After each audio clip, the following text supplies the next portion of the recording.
Api di Bukit Menoreh. Cerita, Esa Mintarja. Audiobook, novel silat. Bab 350.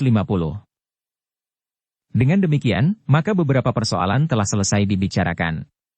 Yang harus dilakukan oleh Panembahan Senapati adalah melaksanakan, terutama hubungan dengan kadipaten-kadipaten itu. Nah Kiai, berkata Panembahan Senapati, aku sangat berterima kasih kepada Kiai atas segala keterangan yang telah Kiai berikan, serta usaha Kiai untuk mencegah meluasnya pertentangan antara Madiun dan Mataram.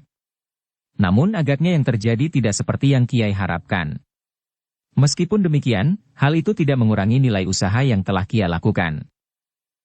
Terima kasih Panembahan, berkata Kiai Gringsing. Agaknya segala sesuatunya memang sudah hamba sampaikan. Juga persoalan yang telah timbul di perjalanan, dalam hubungannya dengan sikap Kecuruk Putih itu. Panembahan Senapati mengangguk-angguk. Dengan nada dalam ia berkata, justru orang-orang seperti Kecuruk Putih itulah yang harus mendapat pengawasan dengan saksama. Jika terjadi perang, maka perang itu sendiri menjadi lebih jelas daripada langkah-langkah yang akan diambil oleh orang-orang seperti Kecuruk Putih dengan segala pengikutnya. Apalagi setelah ia menyebut dirinya Panembahan Cahyawarastra dan mendapat tempat di antara para adipati dari timur. Meskipun masih juga seperti aku katakan, kehadirannya perlu dipertanyakan. Apakah karena orang itu mampu mempengaruhi para adipati, termasuk Pamanda Panembahan Madiun, atau karena untuk sementara orang itu dapat dimanfaatkan, sehingga seolah-olah telah diberi tempat di antara mereka? Kiai Gringsing menarik nafas dalam-dalam. Katanya, hamba sependapat Panembahan. Dan hamba pun akan melakukan tugas yang berat itu meskipun seperti hamba katakan, bahwa hamba tidak akan mampu melakukannya sendiri. Hamba sangat berterima kasih kepada Ki Patih Mandaraka yang bersedia melakukan bersama hamba, meskipun kami berdua bersama-sama akan melimpahkan kepada orang lain.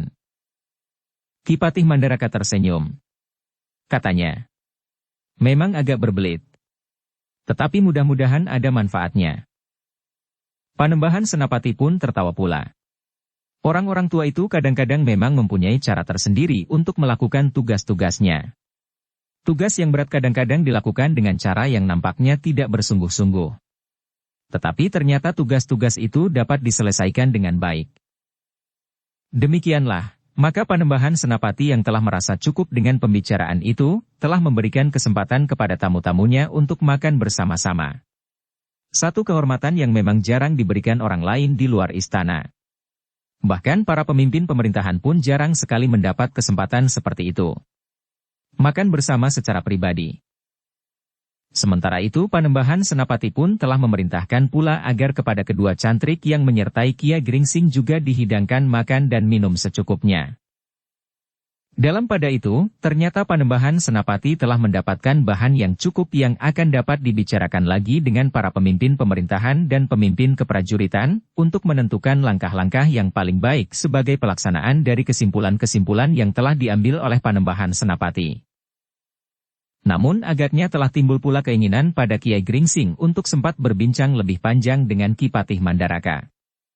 Karena itu, maka setelah selesai makan bersama Panembahan Senapati, Kiai Gringsing mohon untuk diperkenankan bermalam di istana Ki Patih saja. Panembahan Senapati mengerutkan keningnya. Namun kemudian ia pun tersenyum sambil berkata, agaknya bagi Kiai Gringsing bermalam di istana Pamanda Mandaraka lebih sesuai daripada bermalam di sini. Orang-orang tua kadang-kadang mempunyai banyak kenangan yang dapat saling dibicarakan. Namun bagaimana dengan Agung Sedayu dan Gelagah Putih? Hamba akan menyertai guru, Panembahan.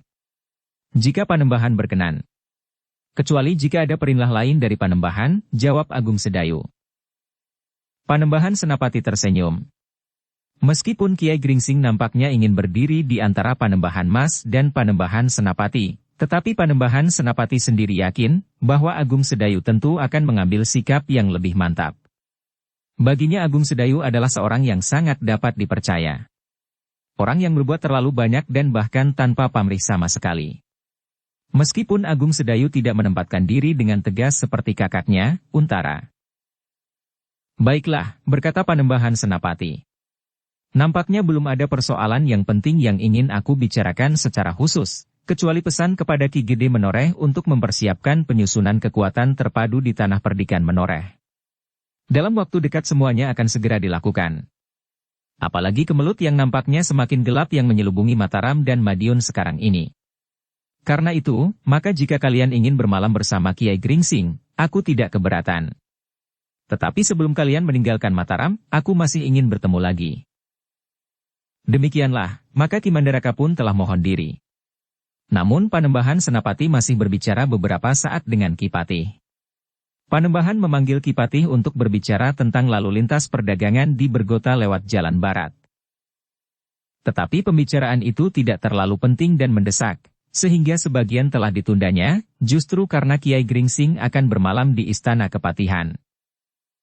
Sejenak kemudian, maka sebuah iring-iringan kecil telah meninggalkan istana. Selain Kiai Gringsing berlima, maka Ki Patih Mandaraka ternyata diiringi beberapa orang prajurit pengawal. Namun dalam pada itu, di perjalanan Gelagah Putih telah berbisik di telinga Agung Sedayu. Apakah aku dapat pergi ke rumah Ki Lurah Beranjangan? Untuk apa? Bertanya Agung Sedayu. Bukankah aku telah berjanji, bahwa aku akan singgah setelah kita kembali dari Jati Anom, jawab Gelagah Putih. Agung Sedayu tersenyum. Katanya. Besok saja. Tidak baik kau bermalam di sana, kenapa tidak baik? Bukankah kita sudah mengenal Ki Lurah dengan baik? Bertanya Gelagah Putih. Agung Sedayu tersenyum. Dengan nada rendah ia berkata. Kita memang sudah mengenal Ki Lurah dengan baik. Tetapi sebaiknya besok saja kau pergi ke rumah Ki Lurah bersamaku. Jika kita harus menginap, maka kita akan menginap bersama-sama. Sementara itu, agaknya kita perlu juga singgah di rumah Ki Panji Wiralaga, yang barangkali sudah mendapat perintah pelaksanaan tentang penyusunan kendali pemerintahan yang satu di Tanah Perdikan.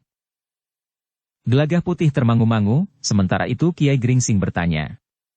Ada apa dengan Gelagah Putih? Agung Sedayu tersenyum. Katanya. Tidak apa-apa, Guru. Ia hanya menyatakan keinginannya untuk singgah di rumah Ki Lurah Beranjangan. Ki Lurah, desis Ki Mandaraka. Agaknya Ki Lurah juga dapat kita ajak untuk menangani persoalan ini. Biarlah orang-orang tua yang dianggap sudah tidak dapat berbuat sesuatu ini menunjukkan bahwa kita masih memiliki tenaga. Tetapi Kiai Gringsing tersenyum sambil berkata, apakah aku benar-benar dapat berbuat demikian? Ki Mandaraka pun tertawa. Katanya, Kiai memang sudah terlalu tua untuk tugas itu. Tetapi padepokan Kiai di Jati Anom akan dapat menjadi pusat kendali dari tugas-tugas ini. Kiai Gringsing menarik nafas dalam-dalam. Namun sebenarnya lah dalam keadaan yang demikian tiba-tiba saja ia merasa sepi. Meskipun sudah menjadi kebiasaannya hidup sendiri, namun rasa-rasanya ia akan lebih merasa hidup jika murid-muridnya ada di dalam padepokan itu pula. Tetapi itu tidak mungkin, karena kedua muridnya telah mengemban tugasnya masing-masing. Tetapi Kiai Gringsing tidak menolak. Bahkan sambil mengangguk-angguk ia berkata. Dengan senang hati Ki Patih. Apalagi padepokan kecil itu berada dekat dengan Jati Anom. Sebuah pasukan yang kuat ada di Jati Anom. Jika terjadi sesuatu, maka pasukan itu akan dapat memberikan perlindungan, berkata Ki Mandaraka. Hubungan itu memang sudah dijalin, Ki Patih. Angger Untara memang sudah meletakkan kelompok-kelompok pasukannya tidak jauh dari padepokan. Jika kami memukul kentongan sebagai isyarat dengan irama yang khusus telah kami sepakati, maka Angger Untara atau pasukannya itu akan bertindak, berkata Kiai Gringsing. Bagus, berkata Ki Patih Mandaraka. Besok aku akan pergi ke padepokan itu jika Kiai Gringsing kembali. Benar, bertanya Kiai Gringsing. Ya. Meskipun hanya semalam. Panembahan Senapati tentu akan mengizinkannya. Kita akan menentukan beberapa langkah untuk mulai dengan tugas kita, berkata Ki Mandaraka. Kiai Gringsing mengangguk-angguk sambil berkata. Kami akan menerima Ki Patih dengan senang hati. Demikianlah, beberapa saat kemudian maka mereka pun telah memasuki halaman Kepatihan. Gelagah Putih sudah mengenal tempat itu dengan baik, karena bersama Raden Rangga ia pernah berada di Kepatihan. Namun rasa-rasanya ia hanya kehilangan waktu saja jika malam itu ia ikut bermalam di Kepatihan, karena persoalannya tentu hanya akan dibicarakan antara Ki Patih Mandaraka dan Kiai Gringsing atau kakak sepupunya, Agung Sedayu. Karena itu, ia merasa tidak banyak berkepentingan berada di Kepatihan. Tetapi Agung Sedayu tetap melarangnya. Besok kita bermalam semalam di rumah Ki Lurah. Atau jika persoalannya sudah selesai, kita akan meneruskan perjalanan, berkata Agung Sedayu. Keterangan itu menjadi semakin tidak mapan baginya. Tetapi ia tidak berani membantah. Dengan demikian maka malam yang panjang kemudian telah dihabiskannya di Istana Kepatihan. Seperti yang diduganya, maka yang banyak berbincang adalah Ki Patih Mandaraka dengan Kiai Gringsing. Sebenarnya lah kedua orang itu seakan-akan berada dalam keadaan yang sebaliknya. Namun hal itu mereka sadari sepenuhnya, sehingga keduanya menjadi saling menghormatinya. Kiai Gringsing yang menempatkan dirinya dari jenjang kebangsawanan menjadi orang kebanyakan, sementara Ki Jurumartani, seorang dari keturunan Pidak Pedarakan, telah memanjat ke tataran tertinggi dalam kendali pemerintahan, setelah Panembahan Senapati sendiri. Dengan sungguh-sungguh keduanya telah membicarakan perkembangan terakhir Mataram, dalam hubungannya dengan para adipati, terutama di daerah timur. Kemudian dengan sungguh-sungguh pula keduanya berbicara tentang Kecruk Putih yang menyebut dirinya Panembahan Cahyawarastra, yang dalam kedudukan apapun, namun satu kenyataan bahwa ia berada di antara para adipati di daerah timur itu. Keduanya pun sempat mengingat-ingat nama-nama yang pernah mereka kenal, atau satu cara untuk menjaring nama-nama padepokan yang belum pernah mereka kenal sebelumnya. Tetapi mereka masih belum menentukan langkah-langkah yang pasti yang akan mereka ambil. Namun dalam pada itu, Ki Mandaraka benar-benar berniat untuk pergi ke Jati Anom. Tetapi sementara itu, Agung Sedayu telah berkata kepada gurunya dan Ki Mandaraka. Bagaimana dengan Ki Jayaraga? Apakah Ki Jayaraga dapat membantu guru? Nampaknya ia juga mempunyai hubungan yang luas, meskipun untuk waktu yang lama telah meninggalkan lingkungannya karena kecewa, dan berada di tanah perdikan menoreh. Kiai Gringsing mengangguk-angguk. Katanya, tentu Ki Jayaraga adalah seorang yang menjadi kecewa murid-muridnya yang tidak mau mendengarkan nasihat-nasihatnya yang baik. Setelah mereka merasa cukup menimba ilmu, maka mereka segera meninggalkannya dan menjadi orang yang memilih jalan sesat dengan mempergunakan ilmu yang telah diwarisinya dari Ki Jayaraga. Karena itu, maka ia tentu akan dengan senang hati bekerja bersama kami, untuk mencari keseimbangan jiwa dari kekecewaannya itu, sebagaimana ia dengan bersungguh-sungguh telah menempa Gelagah Putih menjadi seorang yang berilmu tinggi. Kita akan berbicara dengan Ki Jayaraga itu, berkata Ki Mandaraka. Semua orang yang mungkin kita ajak berbicara tentang hal ini akan kita minta untuk bekerja bersama kami, sebelum pengaruh Panembahan Cahyawarastra memasuki seluruh tanah ini. Kiai Gringsing mengangguk-angguk, katanya. Ternyata Kecruk Putih seorang yang bernalar tajam. Ia tidak menempuh cara sebagaimana pernah ditempuh oleh orang-orang lain sebelumnya. Sebagaimana dilakukan oleh orang-orang Nagaraga yang langsung mengambil langkah sendiri. Jika mereka berhasil, maka mereka memang akan mendapat tempat yang sangat baik di sisi Panembahan Madiun, atau sebaliknya justru akan dimusnahkan. Tetapi Kecruk Putih berhasil mendapatkan tempat lebih dahulu, baru kemudian bertindak dengan sangat berhati-hati, dan dengan cara yang tidak terlalu kasar. Namun dalam pada itu, tiba-tiba saja Gelagah Putih berkata, "Apakah Kiai ingat kepada Ki Waskita?" "Tentu," jawab Kiai Gringsing. "Aku akan selalu ingat kepada Ki Waskita." Tetapi Gelagah Putih tidak berkata apa-apa lagi. Kiai Gringsing memang menunggu apa yang akan dikatakan lagi oleh Gelagah Putih, tetapi ternyata Gelagah Putih hanya menunduk saja, sehingga Agung Sedayu menggamitnya sambil berdesis. "Bagaimana dengan Ki Waskita?" "Aku hanya mengingat saja." "Mungkin Ki Waskita termasuk orang yang dapat dihubungi dalam tugas ini," sahut Gelagah Putih. "Katakan kepada Ki Patih dan guru," minta Agung Sedayu. Gelagah Putih termangu-mangu. Namun kemudian katanya, "Bukankah aku sudah mengatakannya?" Orang-orang tua itu hanya tersenyum saja. Sementara Agung Sedayu tertawa sambil berkata, "Kau nampaknya memang sedang bermimpi. Meskipun kau duduk di sini, tetapi angan-anganmu tidak bersamamu di sini." Kedua orang tua itulah yang kemudian termangu-mangu. Bahkan Kiai Gringsing telah bertanya, "Apa yang terjadi dengan Gelagah Putih?" "Tidak Kiai. Tidak ada apa-apa," jawab Gelagah Putih dengan serta-merta. Tetapi Agung Sedayu tertawa. Sementara Gelagah Putih menjadi gelisah. Kiai Gringsing melihat sesuatu pada anak itu meskipun tidak jelas. Tetapi orang tua itu mengerti bahwa agaknya Agung Sedayu sedang mengganggu Gelagah Putih. Karena itu sambil tersenyum Kiai Gringsing justru bertanya. Ada apa di rumah Ki Lurah Beranjangan? Tidak ada apa-apa Kiai, jawab Gelagah Putih dengan serta-merta. Apakah perlu aku yang mengantarkan? Bertanya Kiai Gringsing. Agung Sedayu tertawa, sementara Gelagah Putih justru makin gelisah. Tetapi ia yakin bahwa Kiai Gringsing masih belum tahu persoalannya. Baiklah, berkata Kiai Gringsing kemudian. Jika persoalannya memang masih harus dirahasiakan, aku tidak akan memaksa untuk memecahkan rahasia itu. Tidak ada apa-apa Kiai. Agaknya Kakang Agung Sedayulah yang menjadi kebingungan, jawab Gelagah Putih. Ki Mandaraka pun ikut tertawa. Namun dalam pada itu, Agung Sedayulah yang berkata. Baiklah. Nampaknya kita telah berkisar. Semula kita berbicara tentang Ki Waskita. Kakang yang telah menyesatkan pembicaraan ini, desis Gelagah Putih. Yang lain pun tertawa. Sementara itu Kiai Gringsing menyahut. Ya. Kita sedang berbicara tentang Ki Waskita. Nampaknya kita dapat menghubunginya. Ki Waskita tentu tidak berkeberatan, meskipun umurnya kurang lebih juga setua aku. Ki Mandaraka mengangguk-angguk. Katanya sambil tersenyum. Kita akan menghimpun orang-orang tua. Tentu menyenangkan untuk bercerita tentang masa lampau. Nampaknya akan menjadi sekelompok orang yang berangan-angan dan bermimpi tentang kenangan yang bermacam-macam. Tetapi bukan berarti bahwa kita tidak akan dapat berbuat apa-apa. Tetapi kita akan menyertakan anak-anak muda, meskipun hanya 1-2, desis Kiai Gringsing. Ki Mandaraka mengangguk-angguk.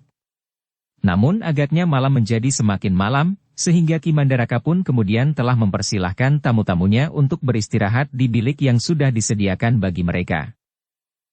Malam itu rasa-rasanya sangat panjang bagi Gelagah Putih.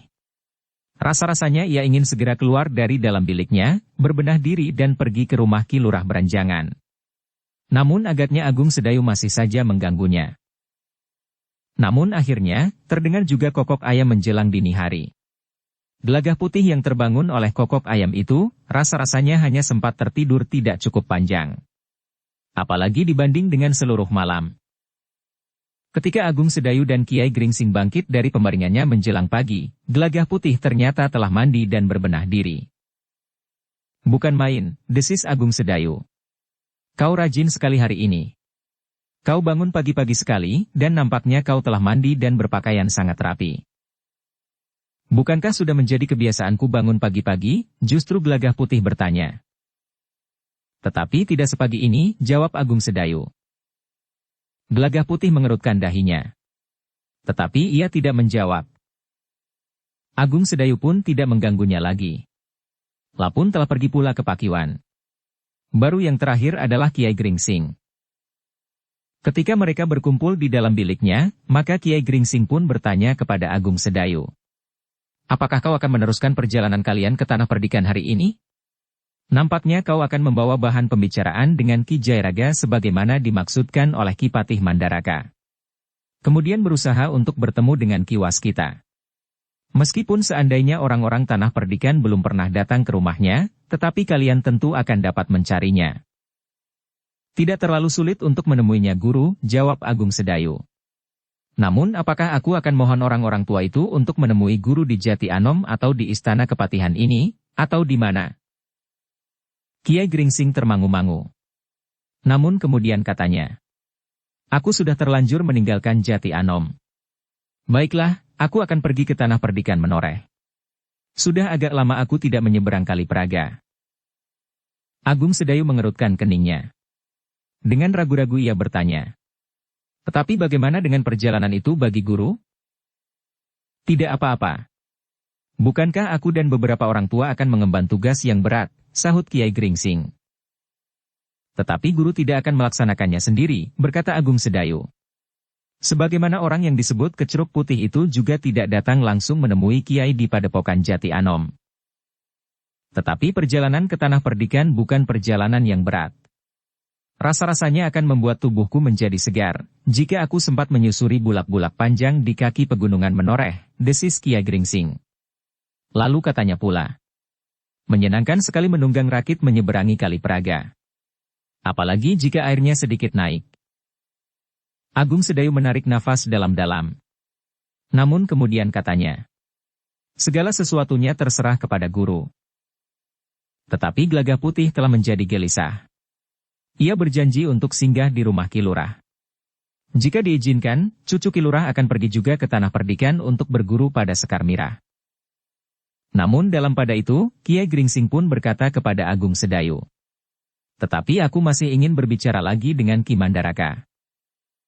Agung Sedayu mengangguk-angguk. Sementara Gelagah Putih menjadi semakin gelisah. Ternyata Kiai Gringsing melihat kegelisahan Gelagah Putih. Bahkan nampak setitik keringat mengembun di kening. Karena itu maka orang tua itu pun bertanya, Gelagah Putih, rasa-rasanya aku masih kedinginan. Tetapi kau sudah mulai berkeringat. Kenapa? Gelagah Putih memang menjadi bingung mendapat pertanyaan itu. Namun Agung Sedayu pun telah berkata, sebaiknya kau katakan dengan berterus terang Gelagah Putih, agar Kiai Gringsing dapat memperhitungkan persoalanmu itu. Bukan persoalanku saja, tetapi juga persoalan Kakang, sahut Gelagah Putih. Baiklah. Persoalanmu dan persoalanku. Tetapi kau wajib mengatakannya kepada Kiai Gringsing, berkata Agung Sedayu. Dengan demikian persoalannya menjadi jelas. Gelagah Putih termangu-mangu. Sementara itu Kiai Gringsing sambil tersenyum bertanya, kakakmu menganggap bahwa kau sudah dewasa sepenuhnya, sehingga kau harus dapat menyatakan isi hatimu. Apalagi menanggapi persoalan-persoalan yang penting. Dengan demikian maka kau tidak akan tergantung kepada orang lain. Gelagah Putih menundukkan kepalanya. Namun kemudian ia pun berkata, Kiai, ketika kami berangkat dari Tanah Perdikan, kami menempuh perjalanan bersama dengan Ki Lurah Beranjangan. Ki Lurah minta agar di saat kami kembali, kami singgah ke rumahnya. Kiai Gringsing mengerutkan keningnya. Kemudian katanya, hanya persoalan itu? Jika hanya kesediaan singgah di rumah Ki Lurah saja, kenapa kau menjadi begitu gelisah? Keringat yang memang sudah mengembun di kening Gelagah Putih karena kegelisahannya, telah menjadi semakin banyak. Bahkan punggung bajunya pun telah menjadi basah. Apakah ada persoalan lain yang perlu kau selesaikan dengan Ki Lurah selain sekedar singgah? Bertanya Kiai Gringsing. Gelagah Putih termangu-mangu. Sekilas dipandanginya wajah Agung Sedayu. Namun Gelagah Putih menjadi semakin gelisah ketika ia melihat Agung Sedayu justru tersenyum.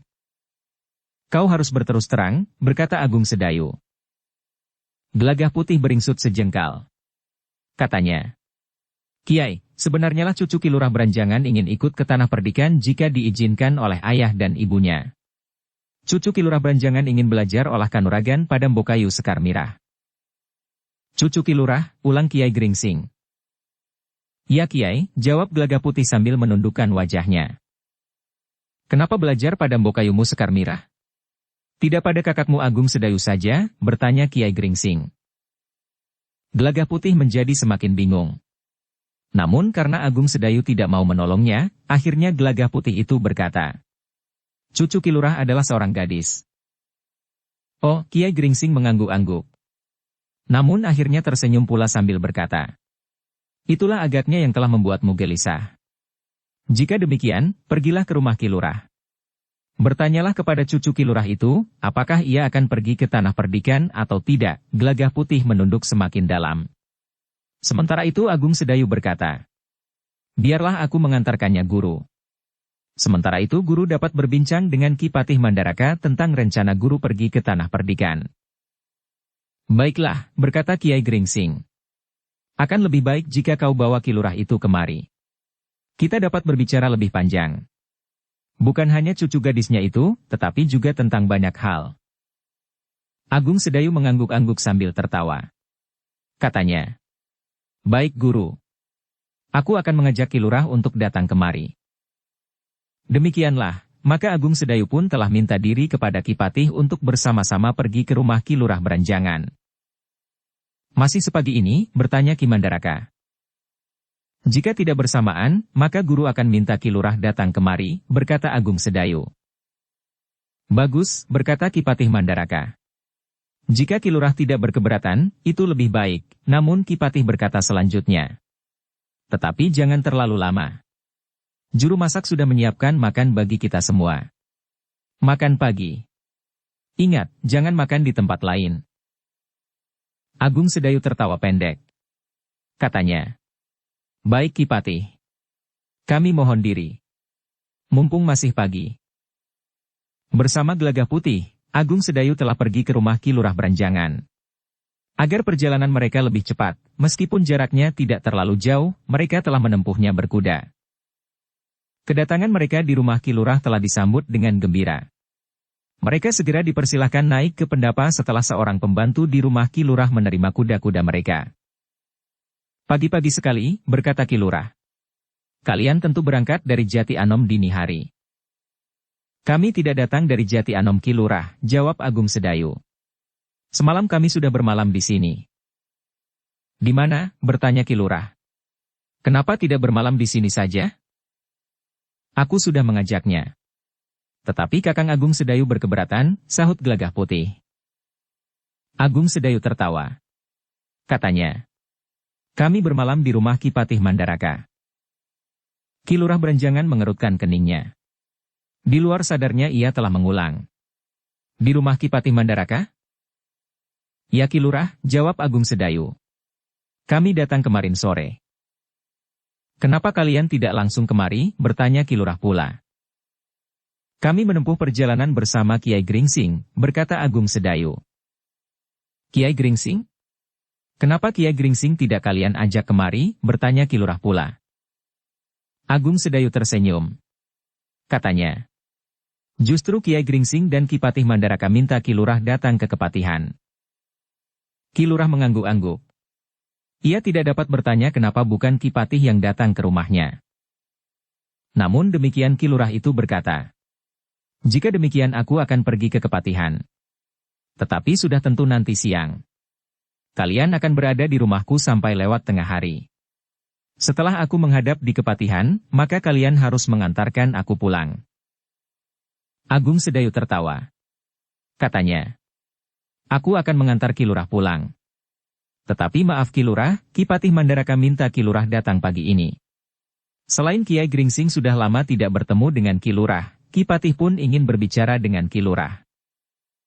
Ki Lurah mengangguk-angguk. Katanya. Jadi kalian tidak singgah di rumahku? Bukankah kami sudah singgah sekarang ini Ki Lurah? Jawab Agung Sedayu. Tidak. Kalian tidak singgah di rumahku. Kalian datang sekedar memanggil aku untuk menghadap ke Kepatihan, berkata Ki Lurah. Agung Sedayu tersenyum. Katanya. Baiklah Ki Lurah. Nanti kami akan singgah di rumah Ki Lurah, bersama-sama Ki Lurah kembali dari Kepatihan. Ki Lurah pun tersenyum pula. Katanya. Baiklah. Sekarang aku akan berbenah dulu.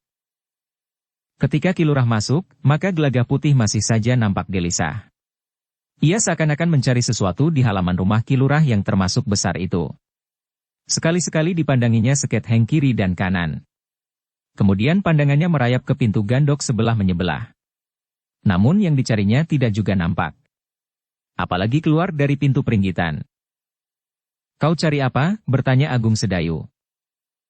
Jadi kita datang ke rumah ini hanya untuk memanggil Ki Lurah Beranjangan, bertanya Gelagah Putih. Ya. Nanti, jika Ki Lurah pulang dari Kepatihan, kita akan menyertainya lagi untuk berada di rumah ini beberapa lama. Tetapi, apakah kita begitu tergesa-gesa sekarang ini? Bertanya Gelagah Putih. Kau dengar sendiri pesan Ki Patih Mandaraka, jawab Agung Sedayu. Gelagah Putih termangu-mangu. Sejenak ia ragu-ragu, namun kemudian ia bertanya. Tetapi bukankah yang akan berbincang dengan Ki Patih hanyalah orang-orang tua dan Kakang Agung Sedayu saja? Aku tahu maksudmu, sahut Agung Sedayu. Karena kau merasa tidak perlu ikut berbincang, maka kau akan berada di rumah ini. Gelagah Putih tidak menjawab. Namun kepalanya justru telah tertunduk dalam-dalam. Sementara Ki Lurah Beranjangan pun telah siap pula. Namun ia masih mempersilahkan kedua orang tamunya duduk. Sebentar kemudian seorang pembantu telah menghidangkan minuman hangat. Silahkan. Meskipun hanya minum. Jika kalian tidak tergesa-gesa, kami dapat menyiapkan suguhan yang lain, berkata Ki Lurah Beranjangan. Terima kasih Ki Lurah, jawab Agung Sedayu. Nanti, pada saatnya, kami akan berada di sini lebih lama. Tergantung kepada pembicaraan Ki Lurah dengan Guru dan Ki Mandaraka. Ki Lurah berenjangan mengangguk-angguk. Sementara itu, sesudah kedua orang itu menghabiskan isi mangkuk mereka, maka Ki Lurah pun berkata, "Baiklah. Kita dapat berangkat sekarang. Karena kalian berkuda, maka aku pun akan berkuda pula, supaya aku tidak harus berlari-lari mengikuti derap kuda kalian." Agung Sedayu tertawa. Tetapi Gelagah Putih masih saja termangu-mangu. Ia belum melihat orang yang dicarinya. Ternyata Agung Sedayu pun menjadi kasihan juga kepadanya. Agaknya Gelagah Putih tidak dapat bertanya kepada Ki Lurah Berenjangan. Karena itu, maka Agung Sedayulah yang bertanya. "Ki Lurah, nampaknya begitu sepi. Di manakah cucu-cucu Ki Lurah itu?" Ki Lurah tersenyum sambil menjawab. "Mereka telah kembali ke rumah orang tua mereka." "Oh," Agung Sedayu mengangguk-angguk. "Jadi mereka tidak berada di sini?" Orang tua mereka memang mulai memikirkan perkembangan anak-anak mereka. Keduanya memang perlu berguru untuk meningkatkan bukan saja kemampuan olah kanuragan, tetapi juga ilmu dan pengetahuan, berkata Ki Lurah. Karena itu, maka orang tua mereka menghendaki seorang guru yang mampu mengajari anak-anak mereka dalam berbagai macam pengetahuan itu. Agung Sedayu menarik nafas dalam-dalam. Sementara itu Gelagah Putih menjadi sangat kecewa atas keputusan itu. Karena dengan demikian agaknya cucu Ki Lurah itu tidak akan kembali ke tanah perdikan Menoreh. Tetapi Gelagah Putih tidak dapat bertanya tentang cucu Ki Lurah Beranjangan itu, sementara Agung Sedayu tidak akan dapat mengatakan bahwa di tanah perdikan Menoreh, gadis itu akan dapat juga mempelajari berbagai macam pengetahuan. Bahkan Agung Sedayu memiliki pengetahuan tentang pertanian dan sedikit tentang sastra, tentang pemerintahan dan tentang perang, serta tentang kehidupan. Di samping tentang olah kanuragan. Namun Agung Sedayu pun kemudian menyadari bahwa gadis itu sejak semula tidak akan berguru kepadanya, tetapi kepada Sekar Mirah. Meskipun Sekar Mirah juga memiliki beberapa pengetahuan lain selain olah kanuragan, tetapi yang dimaksud Ki Lurah Beranjangan tentu seorang yang berusia separuh baya, bijaksana dan dipenuhi dengan pengalaman hidup, serta terbiasa menguraikan perbedaan antara baik dan buruk. Agaknya orang-orang seperti Kiai Gringsing itulah yang dimaksud, berkata Agung Sedayu di dalam hati, sedangkan Ki Jayaraga pun agaknya kurang memenuhi syarat karena ia pernah mengalami kegagalan mendidik murid-muridnya. Demikianlah, maka sejenak kemudian mereka bertiga telah turun dari pendapa, menerima kuda mereka masing-masing dan meninggalkan halaman rumah itu menuju ke Kepatihan.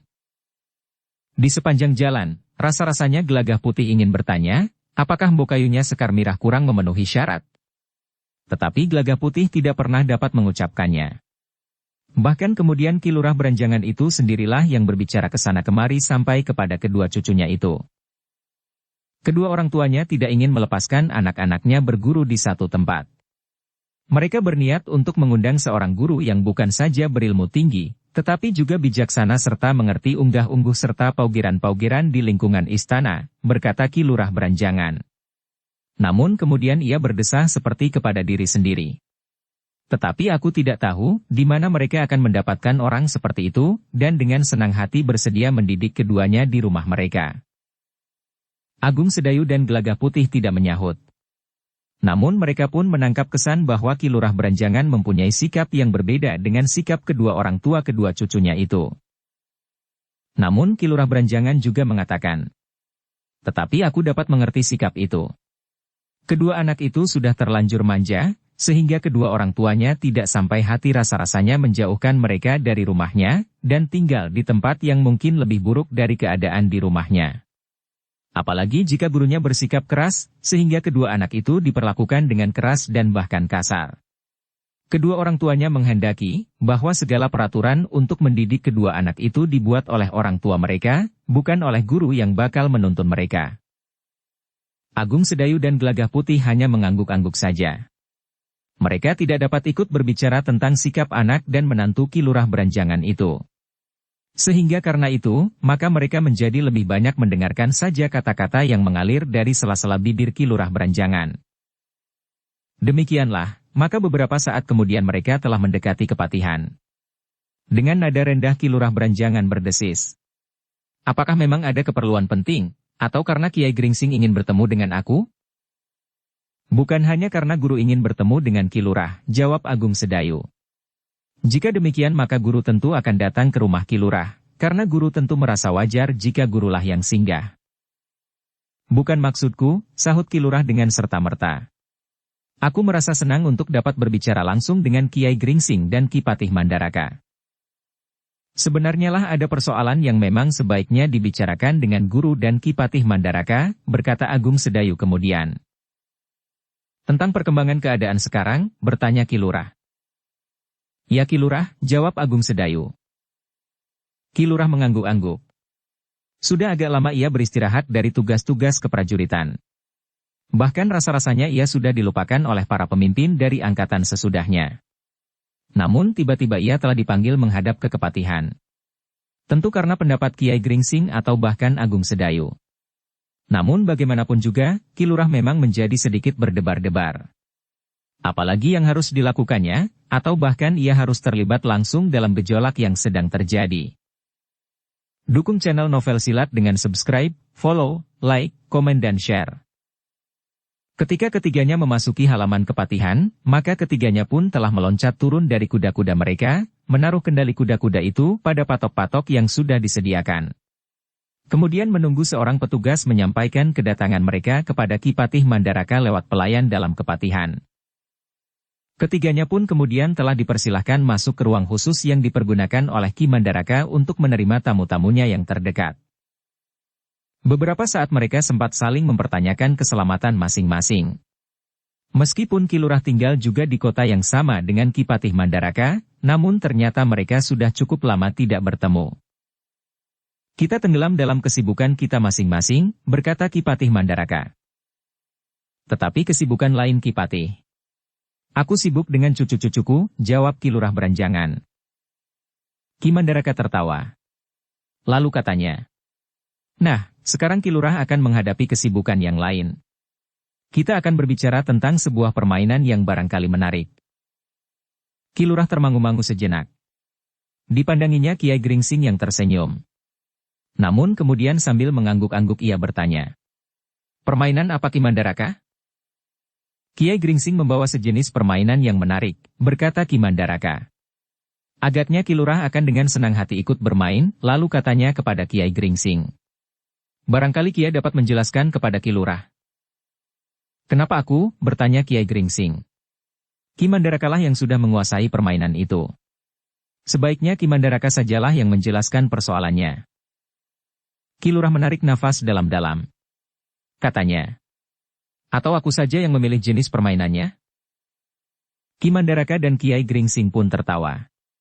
Sementara itu Agung Sedayu dan Gelagah Putih sempat tersenyum pula melihat orang-orang tua itu berkelakar. Betapa pentingnya masalah yang mereka hadapi, nampaknya mereka masih sempat untuk bergurau di saat-saat mereka berusaha memecahkan tugas-tugas yang telah dibebankan di pundak mereka. Namun sejenak kemudian maka Ki Mandaraka itu pun berkata, baiklah. Aku akan bercerita tentang jenis permainan ini. Permainan yang memerlukan ketekunan dan ketabahan hati. Ki Lurah pun mengangguk-angguk. Sementara itu Ki Mandaraka mulai menceritakan tentang perkembangan hubungan antara Madiun dan Mataram. Kiai Gringsing telah berhasil menemui Panembahan Mas di Madiun, berkata Ki Mandaraka kemudian.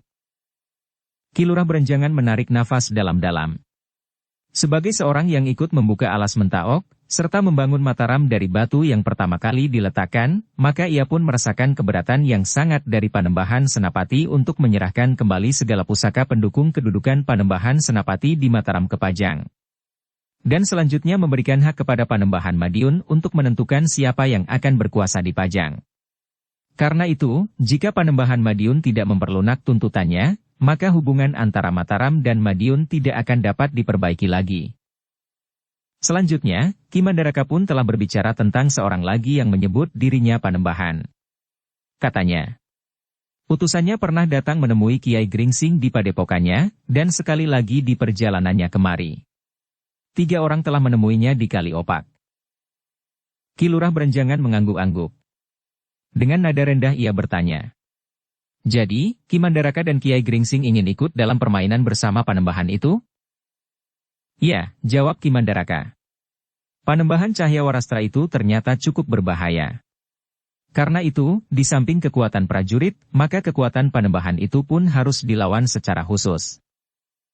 Ki Lurah Berenjangan menyadari pentingnya tugas yang disebut oleh Ki Lurah sebagai permainan yang akan dilakukan oleh orang-orang tua itu. Nah Ki Lurah, berkata Ki Mandaraka. Kami bermaksud untuk melibatkan Ki Lurah dalam permainan ini. Sudah tentu kita tidak akan berkeliaran kemana-mana. Tetapi setidak-tidaknya ada sekelompok pemikir untuk mengatasi persoalan yang timbul karena hadirnya seorang panembahan baru di Madiun. Ki Lurah mengangguk-angguk. Katanya, aku akan menjalankan segala perintah Ki Mandaraka. Terima kasih Ki Lurah. Tetapi sudah tentu susunan dari kelompok yang kita bentuk ini berbeda dengan susunan tataran kepemimpinan keprajuritan. Di sini kita merupakan sekelompok orang yang memikirkan kemungkinan-kemungkinan yang dapat terjadi dengan hadirnya panembahan cahaya warastra itu. Karena itu, yang seorang tidak akan memerintah yang lain, berkata Ki Mandaraka. Tetapi Ki Mandaraka telah memerintahkan aku untuk berada di dalam kelompok itu, jawab Ki Lurah. Ki Mandaraka tersenyum. Sambil mengangguk-angguk ia berkata, Ki Lurah benar. Namun Ki Patih, berkata Ki Lurah kemudian, kita dapat saja menyusun sekelompok orang yang khusus menghadapi arus serangan dengan cara khusus dari panembahan cahaya warastra. Namun bagaimana dengan rencana Ki Mandaraka dan panembahan Senapati atas tanah perdikan? Ki Panji nampaknya sudah mempersiapkan segala-galanya. Satu keadaan yang lebih khusus lagi, jawab Ki Patih. Sudah tentu bahwa hal itu akan diteruskan. Bahkan lebih cepat lebih baik. Namun aku akan berbicara lagi dengan panembahan, agar segala sesuatunya dapat dipercepat. Ki Lurah mengangguk-angguk. Katanya, kedua tugas itu memang dapat dibedakan. Tetapi bagaimana dengan Angger Agung Sedayu dan Gelagah Putih, yang tentu akan terlibat pada keduanya, justru karena Angger Agung Sedayu adalah murid Kiai Gringsing. Tentu dapat diatur sebaik-baiknya, berkata Ki Patih Mandaraka. Perlawanan atas serangan yang dilakukan oleh panembahan cahaya warastra itu pun datangnya tidak mengalir seperti banjir. Perlahan-lahan saja, satu-satu. Dengan demikian kita akan dapat mengatur perlawanan yang memadai untuk serangan-serangan itu. Ki Lurah Berenjangan mengangguk-angguk.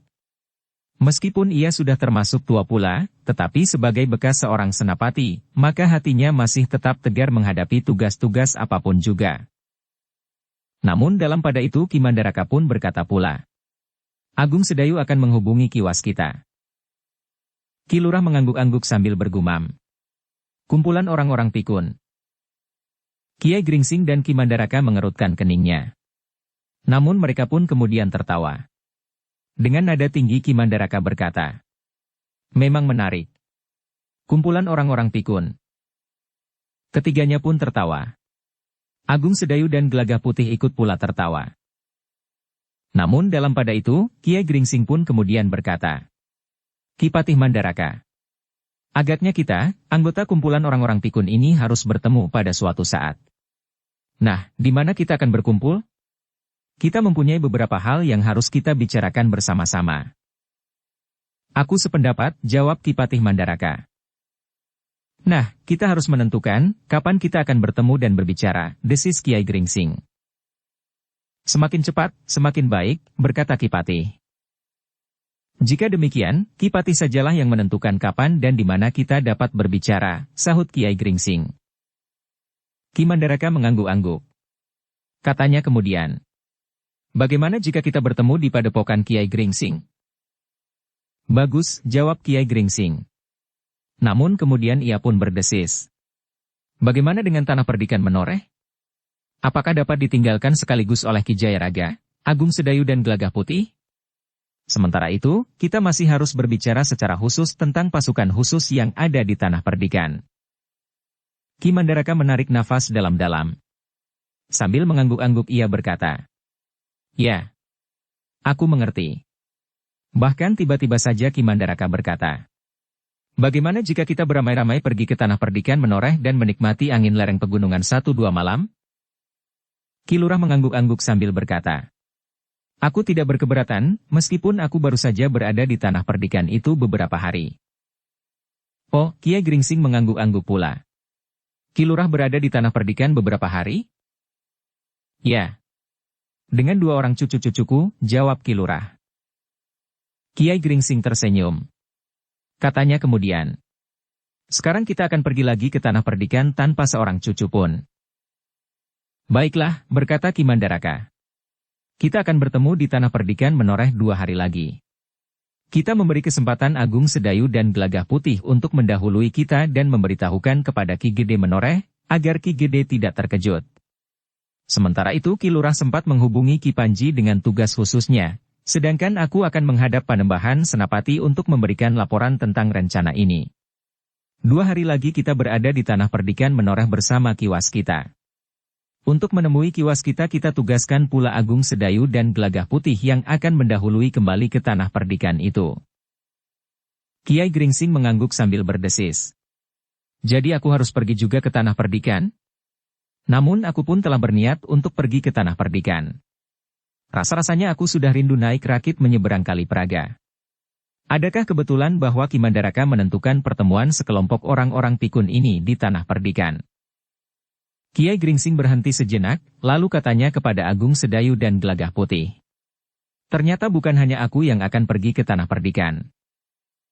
Agung Sedayu mengangguk hormat.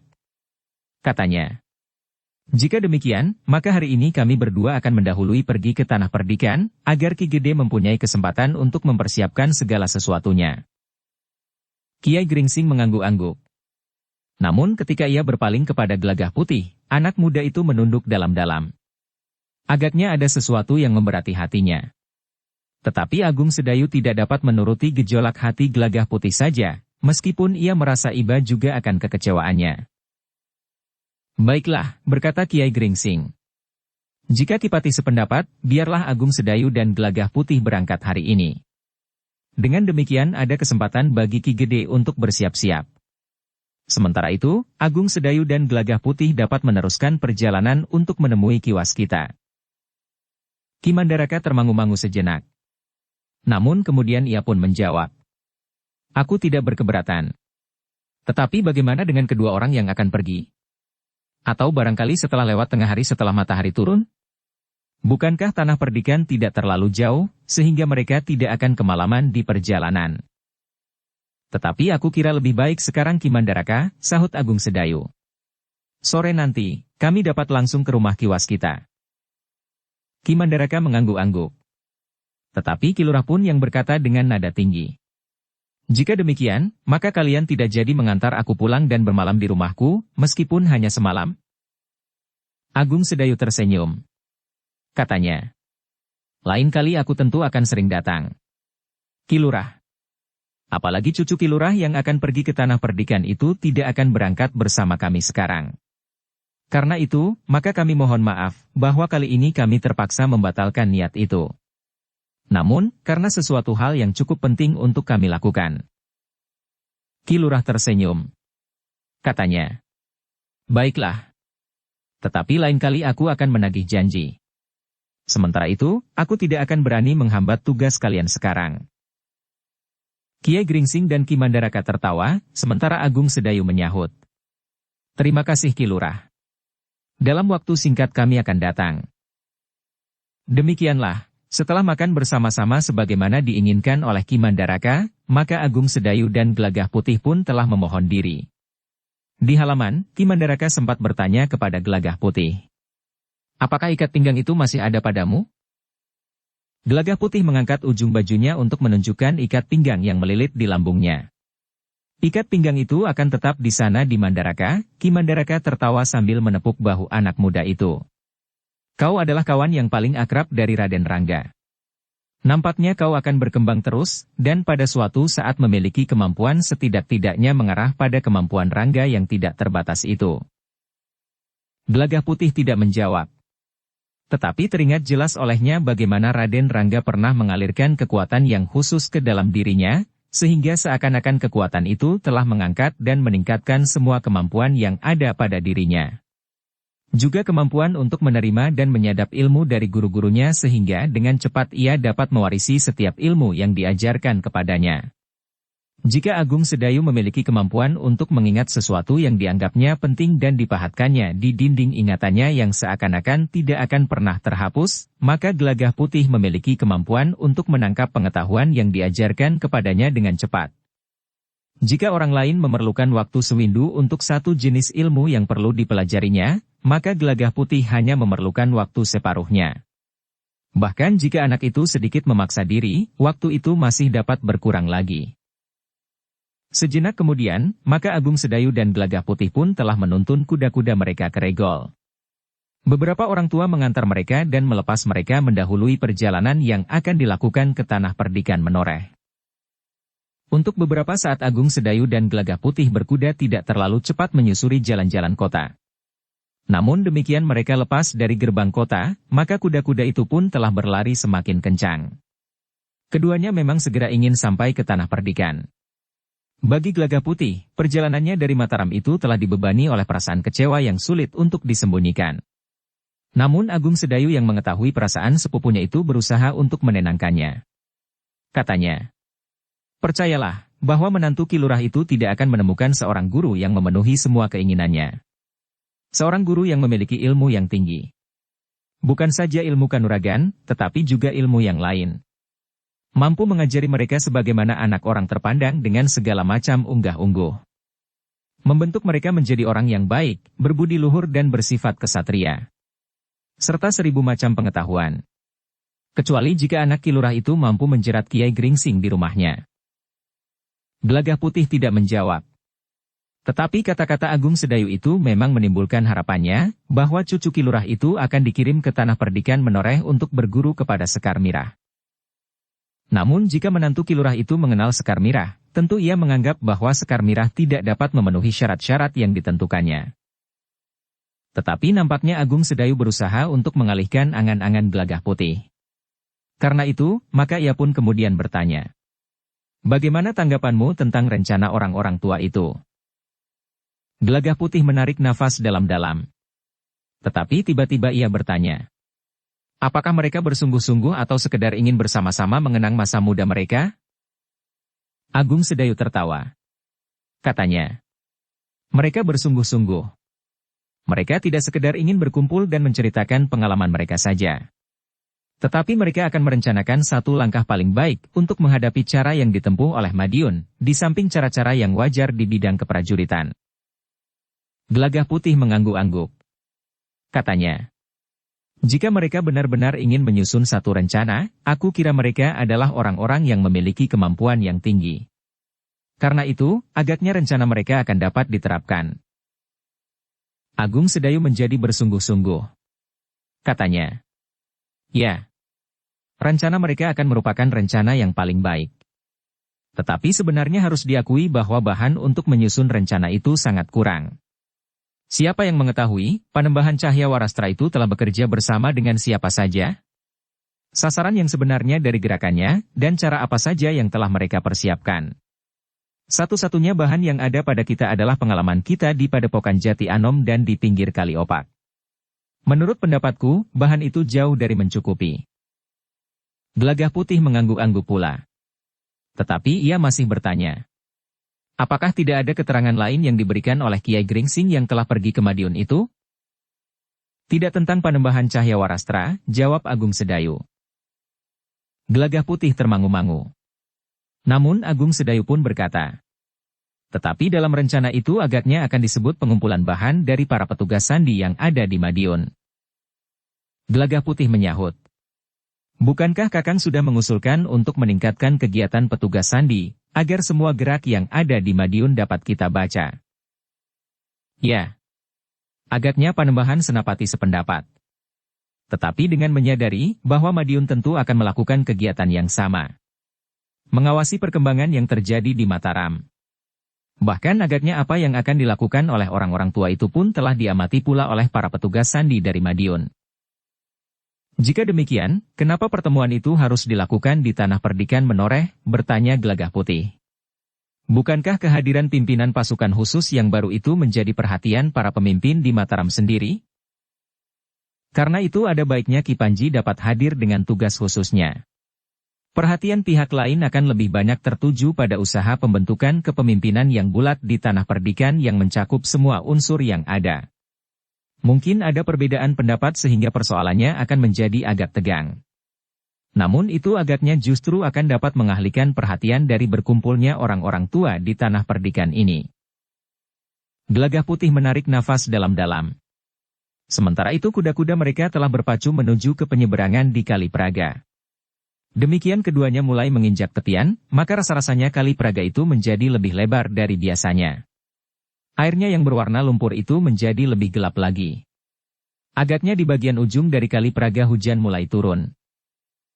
Sementara itu, Rakit masih saja hilir mudik membawa orang-orang yang menyeberang dari barat maupun dari arah timur.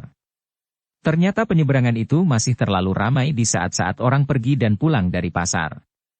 Orang-orang dari tanah perdikan dan sekitarnya di sebelah barat Kali Praga telah membawa hasil kerajinannya ke sebelah timur Kali Praga. Demikian sebaliknya. Bukan saja hasil kerajinan, tetapi juga hasil tanaman di sawah dan pategalan. Kehadiran Agung Sedayu dan Gelagah Putih sama sekali tidak menarik perhatian. Sebelum mereka, telah ada beberapa orang berkuda yang lewat dan menyeberang dengan Rakit. Mereka adalah para pedagang hasil bumi yang cukup besar, para saudagar emas dan permata, juga para pedagang ternak. Bahkan beberapa orang yang memperjualbelikan besi-besi berharga dalam wujud pusaka. Wesi Aji yang mempunyai nilai khusus, karena tidak ada pola harga yang dapat dijadikan dasar. Pusaka lebih condong pada selera dan kepercayaan atas tuah yang tersimpan di dalam pusaka-pusaka itu, sehingga bagi mereka yang memiliki keahlian, perdagangan Wesi Aji serta berbatuan yang dianggap bernilai tinggi dapat mendatangkan keuntungan yang besar. Agung Sedayu dan Gelagah Putih pun segera menempatkan diri ke dalam urutan orang-orang yang akan menyeberang. Ternyata mereka tidak memerlukan waktu yang lama. Beberapa saat kemudian maka mereka telah mendapat giliran untuk naik ke atas rakit yang jumlahnya memang cukup banyak. Di atas rakit Agung Sedayu dan Gelagah Putih ternyata sempat melihat seorang pedagang Wesi Aji menawarkan sebilah keris yang sangat mahal. Agung Sedayu yang juga memandangi keris itu mengangguk-angguk sambil berdesis. Keris itu memang bagus sekali. Seakan-akan bercahaya. Pamornya bagaikan menyala. Tetapi yang mahal adalah permata pada ukiran keris itu, sahut Gelagah Putih. Agung Sedayu mengangguk-angguk. Selain daun keris itu memang bagus, permata di ukiran keris itu memang mahal. Apalagi pendoknya yang terbuat dari emas, kuning berkilat-kilat. Yang ditawari keris itu nampaknya seorang saudagar yang kaya pula. Agaknya ia tertarik pada keris itu. Datanglah ke rumah, berkata saudagar itu. Aku memang tertarik pada keris itu. Baik, jawab pedagang Wesi Aji itu. Sepekan lagi aku akan datang ke rumahmu. Pada hari pasaran seperti ini. Karena sebelumnya aku harus pergi ke Bergota. Adikku akan kawin. Sementara keris dagangan ini masih dapat aku pakai, seolah-olah aku seorang yang kaya. Ah kau, saudagar itu tertawa. Bukankah kau memang seorang yang kaya? Berapa harga sebilah keris? Berapa pula harga satu saja dari batu akikmu? Sementara itu sekarang saja kau membawa 4 bilah keris dan sekantung akik, dan 1-2 perhiasan dengan permata yang mahal. Jika dihitung uang, sebut berapa jumlahnya. Belum lagi barang-barang yang kau tinggal di rumahmu. Tetapi tentu bukan semuanya milikku sendiri, jawab pedagang Wesi Aji dan batu-batu berharga itu. Katakanlah separuh daripadanya, jawab saudagar itu. Bukankah itu sudah bernilai sangat mahal? Pedagang itu tersenyum. Katanya, semua milikku aku pertaruhkan pada barang-barang daganganku. Sawahku, ladang dan pategalanku, ternakku. Segalanya. Jika aku gagal berdagang, maka aku adalah orang yang paling miskin di dunia. Saudagar itu tertawa. Katanya, kita sama-sama orang yang berdagang. Aku mengerti bahwa Kisanak telah mempertaruhkan semua kekayaan Kisanak pada barang-barang dagangan. Jika Kisanak gagal, memang akibatnya dapat sangat buruk. Tetapi sebaliknya, keuntungan itu mengalir setiap saat ke kampil Kisanak, sehingga pada suatu saat Kisanak akan mempunyai sawah, lalang dan pategalan, ternak dan bahkan apa saja yang berlipat ganda. Doakan saja Kisanak, sahut pedagang keris itu. Keduanya pun terdiam sambil mengangguk-angguk. Agaknya mereka sepakat akan kebenaran kata-kata mereka sendiri. Ternyata mereka kemudian sempat juga merenunginya. Namun Agung Sedayu mengerutkan keningnya ketika ia melihat dua orang di sisi yang lain yang memperhatikan pedagang keris itu dengan kerut-merut di dahi. Agung Sedayu tidak begitu mengerti apakah niat kedua orang tua. Tetapi nampaknya kedua orang itu sangat tertarik kepada keris yang telah ditawarkan itu. Agung Sedayu hanya menarik nafas saja. Di luar sadarnya ia telah berpaling ke arah lain. Namun pandangannya terbentur kepada dua orang yang lain lagi, yang dengan ketajaman penggeraitannya Agung Sedayu dapat menduga bahwa kedua orang itu mempunyai hubungan dengan dua orang yang lain. Karena itu, maka Agung Sedayu telah berpaling dengan tidak menarik perhatian orang lain kepada orang yang membawa keris itu. Ternyata orang itu telah memandang kedua orang yang dilihatnya pertama, kemudian kedua orang yang lain dengan isyarat pada sorot matanya. Agung Sedayu menarik nafas dalam-dalam. Sementara itu Gelagah Putih pun telah menggamitnya. Ya, desis Agung Sedayu. Aku juga melihatnya. Agung Sedayu dan Gelagah Putih pun kemudian telah beringsut dan memandang ke arah lain. Kali Praga yang airnya agak lebih tinggi dari biasanya. Sebuah rakit yang menyeberang ke arah yang berlawanan, dan punggung pegunungan yang diselimuti oleh hutan lebat yang hijau. Namun Gelagah Putih sempat bertanya. Apa yang dilakukan oleh orang-orang itu, Kakang? Memang agak menarik. Tentu bukan seorang pedagang wesi aji yang sebenarnya, berkata Agung Sedayu. Ternyata dua orang di ujung rakit dan dua orang di sebelah lain adalah orang-orang yang mempunyai hubungan dengan mereka. Ya. Aku juga melihat isyarat matanya, desis Gelagah Putih. Tetapi apa maksudnya? Agung Sedayu menggeleng. Katanya. Aku tidak tahu. Yang pura-pura menginginkan keris itu tentu juga kawannya sendiri. Ya. Nampaknya memang demikian, desis Gelagah Putih tanpa berpaling kepada orang-orang itu. Sementara rakit yang mereka tumpangi bergerak perlahan-lahan menuju ke seberang, meskipun agak terseret oleh arus Kali Praga beberapa puluh langkah. Nampaknya keris itu merupakan satu pertanda. Dengan menarik keris itu, maka petugas-petugas lain yang belum saling mengenal akan dapat saling berhubungan. Atau jika mereka sudah saling mengenal sebelumnya, yang dilakukan oleh orang itu dengan menarik kerisnya adalah satu isyarat yang lain. Mungkin orang yang membawa keris itu telah menentukan langkah bagi orang-orangnya, sehingga ia pun telah memberikan aba-aba dengan caranya, berkata Agung Sedayu kemudian. Namun tiba-tiba ia berkata, agaknya kita memang harus berhati-hati. Gelagah Putih mengerutkan keningnya. Nalurinya memang menuntutnya agar ia menjadi berhati-hati. Namun ia bertanya juga kepada Agung Sedayu. Apakah ada hubungannya dengan kita? Agung Sedayu menarik nafas dalam-dalam. Kemudian katanya. Nampaknya memang tidak ada hubungan langsung. Tetapi dalam tugas yang kita emban sekarang ini, banyak kemungkinan dapat terjadi. Seperti yang aku usulkan kepada Panembahan Senapati, maka Madiun pun tentu banyak memasang orang di sini. Mungkin Panembahan Mas, tetapi juga mungkin Keceruk Putih yang begitu ingin disebut Panembahan itu. Gelagah Putih mengangguk-angguk. Bahkan kemudian Gelagah Putih berdesis. Mungkin salah seorang di antara mereka melihat kita keluar dari Istana Kepatihan, setelah kemarin ia melihat kita berada di Istana Panembahan Senapati. Sehingga ia telah menghimpun kawan-kawannya untuk mengikuti kita. Tepat, jawab Agung Sedayu. Orang yang menawarkan keris itu dapat menjadi isyarat bahwa langkah yang mereka ambil adalah langkah yang mereka anggap benar. Mungkin orang itu mengatakan kepada kawan-kawannya bahwa mereka harus bersiap mengawasi kita. Agung Sedayu berhenti sejenak, lalu. Tetapi mungkin ia memang benar-benar menawarkan kerisnya. Gelagah Putih tersenyum. Diangkatnya wajahnya dan dipandanginya punggung pebukitan. Rakit mereka telah semakin menepi ke seberang. Menuju ke seberang, meskipun agak terseret oleh arus Kali Praga beberapa puluh langkah. Beberapa saat kemudian maka rakit itu pun telah merapat. Orang-orang yang naik rakit yang cukup besar itu pun berloncatan turun. Dua orang yang berada di ujung dan dua orang yang lain yang ada di bagian belakang rakit itu, serta pedagang keris dan saudagar yang ditawarinya itu pun berloncatan turun pula. Agung Sedayu dan Gelagah Putih tidak tergesa-gesa turun dari rakit. Ia menunggu ketika rakit itu hampir menjadi kosong sama sekali. Baru keduanya menuntun kudanya turun ke tepian, setelah memberikan upah yang seharusnya kepada tukang satang yang kebetulan berdiri di ujung. Sambil membenahi pakaiannya, Agung Sedayu dan Gelagah Putih sempat melihat orang-orang yang melangkah di pasir tepian yang memang agak luas. Pedagang keris itu masih berjalan bersama saudagar yang ditawari kerisnya. Sementara itu dua orang yang ada di ujung rakit dan dua yang lain yang duduk di bagian belakang, berjalan melintas tepian tanpa berpaling, berjarak beberapa langkah. "Marilah," berkata Agung Sedayu kemudian. Gelagah Putih mengangguk. Ia masih sempat melihat pedagang gula kelapa menaikkan keranjang-keranjang gula ke atas rakit untuk kembali menyeberang ke timur. Ketika keduanya melangkah sambil menuntun kudanya di tepian, Gelagah Putih bergumam seakan-akan kepada diri sendiri.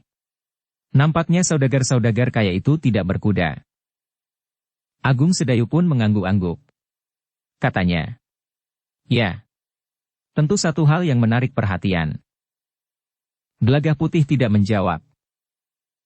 Beberapa saat keduanya menuntun kuda mereka di tepian. Namun kemudian Agung Sedayu pun berkata, "Marilah, kita mendahului mereka." Ternyata Gelagah Putih sependapat. Ia pun kemudian berkata, "Kita akan mendahului mereka." Agung Sedayu dan Gelagah Putih segera meloncat ke punggung kudanya. Keduanya pun segera meninggalkan tepian itu dan berpacu menuju ke padukuhan induk tanah perdikan. Ternyata orang-orang yang ada di dalam rakit itu tidak banyak memperhatikan keduanya mendahului mereka. Keenam orang yang mendapat perhatian Agung Sedayu dan Gelagah Putih itu hanya berpaling sekilas, sebagaimana seorang melihat orang lain yang sama sekali tidak menarik perhatian mereka. Demikian keduanya naik ke jalan yang menuju langsung ke tanah perdikan menoreh. Gelagah Putih berkata, "Ternyata mereka tidak memperhatikan kita sama sekali." Agung Sedayu tersenyum. Katanya, "Kita terlalu berprasangka." Keduanya pun bahkan tertawa. Di luar sadarnya keduanya pun berpaling ke arah mereka yang masih berjalan di tepian. Namun Agung Sedayu dan Gelagah Putih yang sudah melepaskan segala macam prasangka itu kembali memperhatikan kedua orang yang berbincang tentang pusaka itu. Ternyata saudagar yang ditawari keris itu telah melepaskan seekor burung merpati, yang dengan serta-merta telah naik ke udara dan terbang berputaran dengan sendaren yang bergaung di udara. Agung Sedayu dan Gelagah Putih sama sekali tidak berhenti. Kudanya berlari terus meskipun tidak sekencang orang berpacu di arena pacuan kuda. Sejenak kemudian Agung Sedayu dan Gelagah Putih sudah berada di bulak panjang menuju padukuhan induk tanah perdikan menoreh. Namun keduanya masih mendengar gaung sendaren yang dipasang pada seekor merpati yang terbang berputaran semakin lama semakin tinggi. Dengan demikian maka suaranya terdengar dari jarak yang semakin jauh ke tengah-tengah bulak-bulak panjang di tanah perdikan menoreh. Bahkan dari padukuhan-padukuhan yang tersembul di antara bulak-bulak panjang itu. Tetapi Agung Sedayu dan Gelagah Putih masih saja meneruskan perjalanan. Bahkan keduanya sama sekali tidak berkisar dari jalan yang memang harus dilaluinya. Jika mereka adalah petugas sandi dari Madiun, maka ternyata Mataram telah kalah selangkah. Petugas sandi Mataram memang sudah ada di Madiun. Tetapi tentu belum mampu bekerja seperti orang-orang itu. Meskipun kita belum mampu memecahkan sandi mereka, namun rasa-rasanya kita tahu bahwa mereka akan banyak berhasil, desis Agung Sedayu. Gelagah Putih termangu-mangu sejenak. Nampaknya ia tidak sependapat dengan Agung Sedayu. Karena itu katanya, mereka memang lebih dahulu berbuat. Tetapi apakah hal itu menjamin kelebihan mereka? Jumlah dan langkah yang cepat tidak selalu mendatangkan hasil lebih besar dari yang lebih sedikit dan agak lambat mulai. Agung Sedayu mengerutkan keningnya. Namun ia pun kemudian tersenyum sambil menjawab. "Kau benar Gelagah Putih. Aku hanya mengatakan secara umum. Tetapi kemungkinan seperti yang kau katakan itu dapat saja terjadi. Mungkin petugas yang akan dikirim dari Mataram akan dapat bekerja lebih halus dan tidak sekasar yang dilakukan oleh orang-orang itu." Dukung channel Novel Silat dengan subscribe, follow, like, komen dan share. Gelagah Putih mengangguk-angguk. Katanya, "Karena itu, langkah mereka kadang-kadang sia-sia, meskipun lebih dahulu mereka lakukan. Sebagaimana juga dilakukan oleh Panembahan Cahyawarastra." Agung Sedayu tertawa. Katanya, Kau mampu mengurai persoalan yang termasuk cukup penting Gelagah Putih. Nampaknya kau juga berbakat menjadi petugas sandi.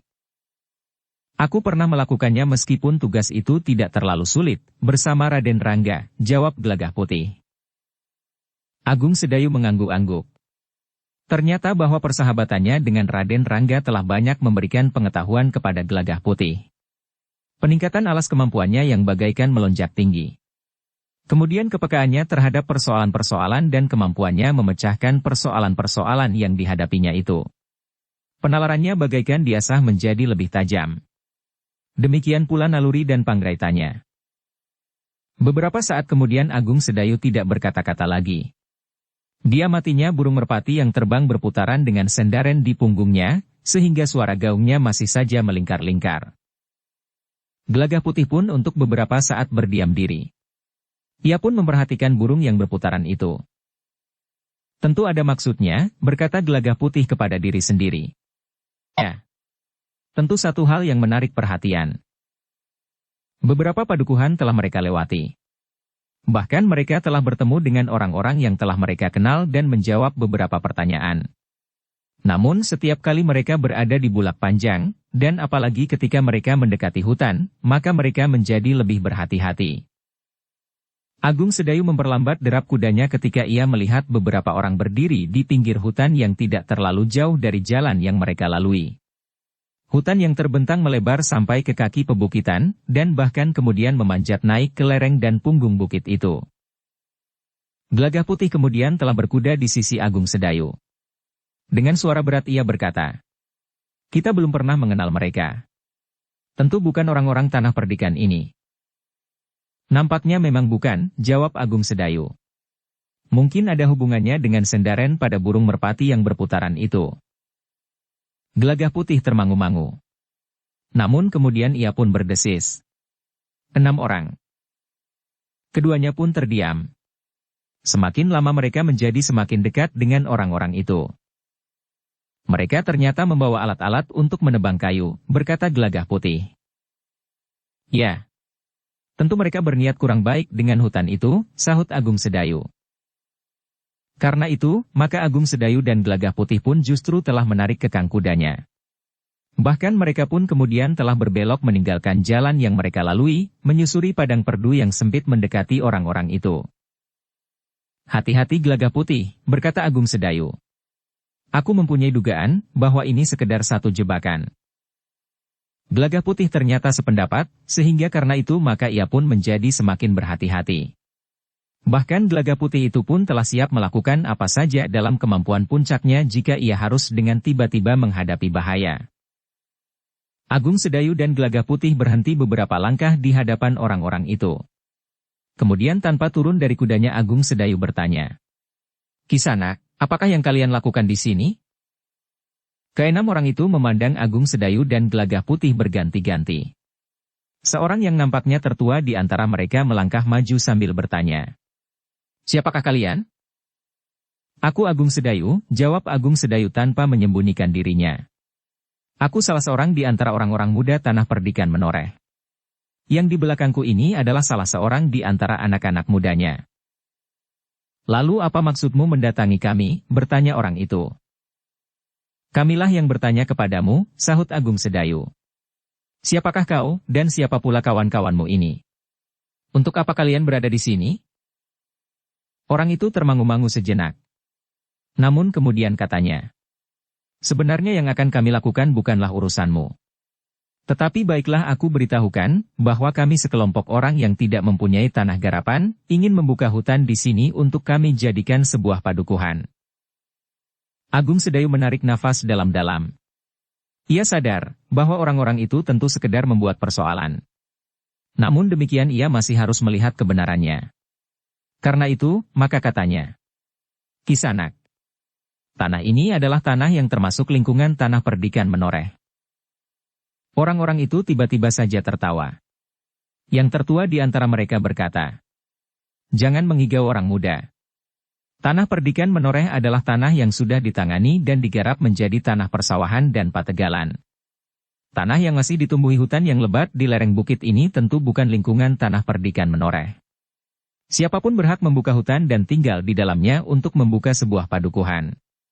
Jika padukuhan itu menjadi ramai, kami berhak menentukan, apakah kami akan menggabungkan diri dengan tanah perdikan ini atau kademangan yang lain di sebelah tanah perdikan ini atau bahkan mohon pengakuan untuk berdiri sendiri. Jika bukan diwisuda menjadi sebuah kademangan, bahkan akan menjadi sebuah tanah perdikan baru di sini. Kisanak, berkata Agung Sedayu. Aku tahu bahwa Kisanak mengerti bahwa yang Kisanak katakan itu tidak akan pernah dapat diwujudkan. Apalagi di satu lingkungan yang sudah memiliki pemerintahan yang tertib dan diakui oleh tataran pemerintahan yang lebih tinggi tingkatnya. Karena itu, aku ingin tahu, apakah yang sebenarnya Kisanak maksudkan dengan langkah-langkah yang kalian lakukan itu? Sekedar berkelakar, atau satu usaha untung-untungan untuk mengisi waktu luang, atau Kisanak dengan sengaja menantang kekuatan di tanah perdikan menoreh dengan cara yang aneh ini? Wajah orang tertua di antara mereka itu pun menjadi tegang. Namun kemudian katanya, "Jadi kau menganggap bahwa kami sengaja membuat persoalan?" "Ya Kisanak," jawab Agung Sedayu. "Adalah mustahil bahwa Kisanak belum tahu paugeran untuk membuka hutan di lingkungan pemerintahan tertentu. Apa bedanya dengan yang dilakukan oleh Panembahan Senapati atas Mentaok?" Tiba-tiba saja orang itu bertanya. Agung Sedayu termangu-mangu sejenak. Namun kemudian katanya, "Persoalannya justru semakin jelas, bahwa tidak seorang pun dapat membuka hutan menurut kehendaknya sendiri. Panembahan Senapati tidak berani membuka alas Mentaok sebelum dengan resmi Kanjeng Sultan Pajang menyerahkan alas Mentaok itu kepada Ki Gede Pemanahan. Tidak. Panembahan Senapati seharusnya tidak dapat membuka alas Mentaok atas izin Sultan Pajang," berkata orang itu. "Jadi, siapakah yang berhak memberikan izin menurut pendapatmu?" bertanya Agung Sedayu. "Alas Mentaok adalah telatah Mangir," jawab orang itu.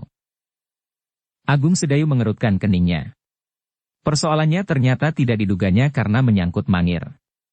Namun Agung Sedayu pun kemudian berpendapat bahwa orang-orang itu adalah petugas sandi dari Madiun yang sengaja ingin melibatkan pihak lain. Tetapi tentu bukan atas perintah Panembahan Mas. Yang licik seperti ini tentu hasil pikiran Panembahan Cahya Warastra itu.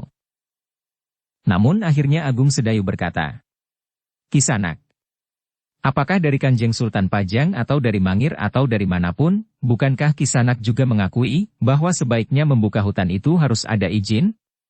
Jika Kisanak dapat menganggap Panembahan Senapati melakukan kesalahan, kenapa kau juga melakukannya? Bukankah itu juga satu kesengajaan untuk menimbulkan persoalan, atau bahkan satu tantangan bagi kekuasaan yang ada di tanah perdikan menoreh?"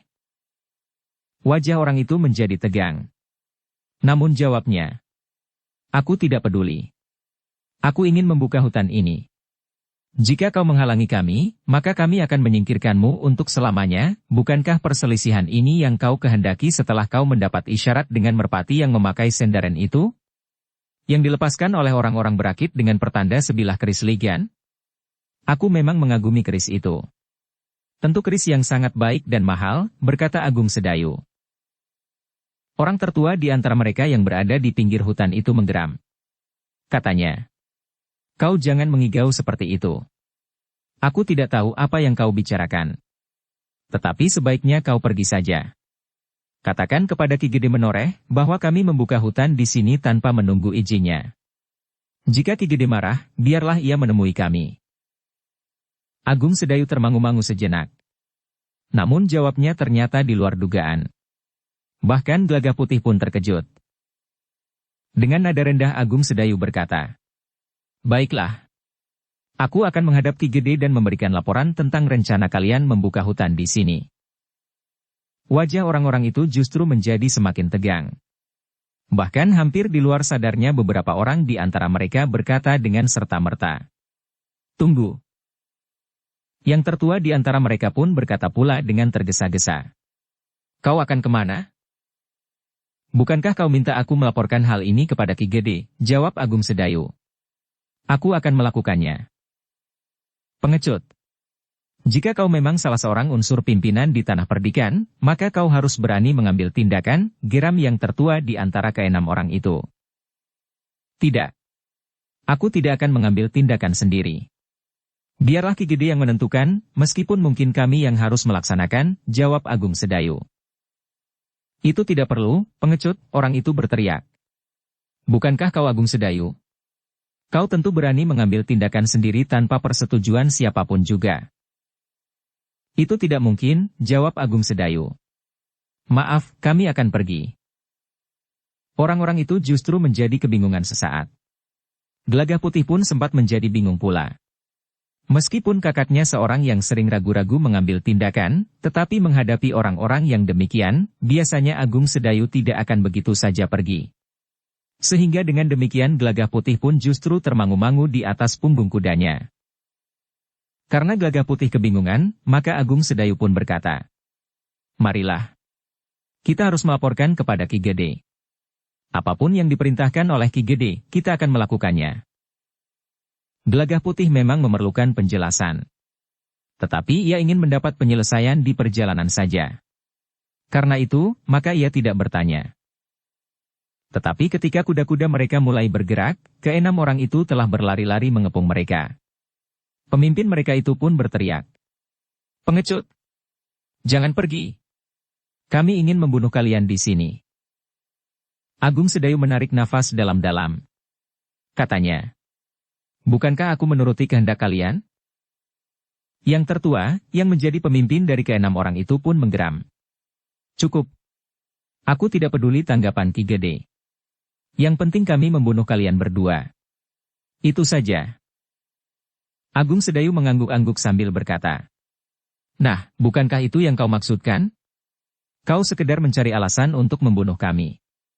Kenapa kalian tidak berterus terang?" "Aku sudah berterus terang. Kalian harus mati di sini," geram orang itu. "Kenapa?" bertanya Agung Sedayu.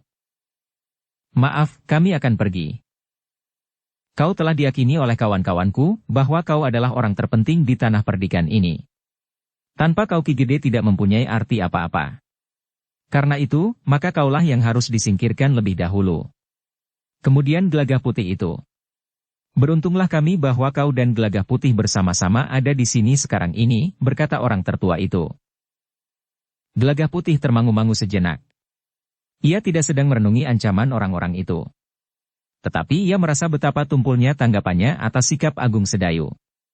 Untunglah bahwa ia masih belum bertanya kenapa Agung Sedayu justru akan pergi meninggalkan orang-orang itu.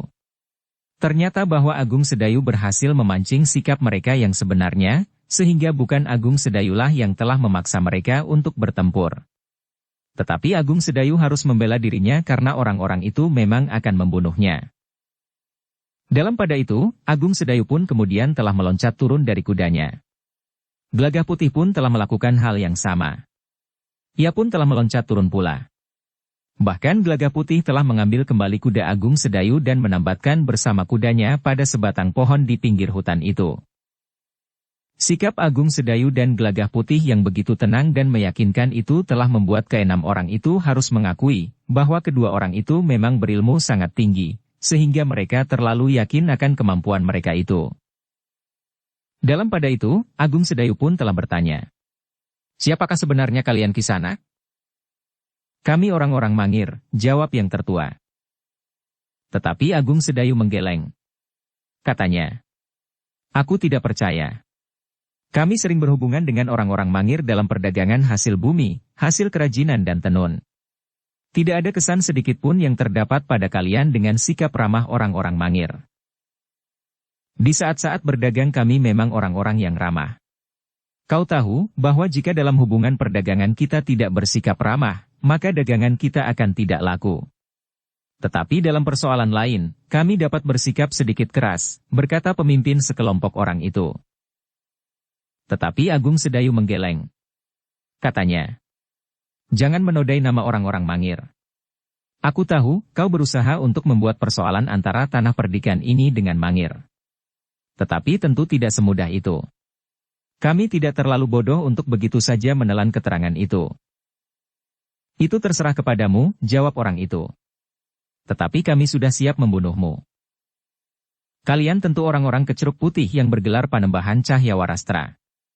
Dengan licik kau berusaha untuk mengobarkan persoalan di Mataram dan sekitarnya untuk melemahkan Mataram. Tetapi seharusnya kau bertindak lebih hati-hati. Kau dapat berbuat lebih halus sehingga tidak nampak niatmu yang sebenarnya. Dengan cara yang kasar itu, maka usahamu tidak akan menghasilkan apa-apa, berkata Agung Sedayu.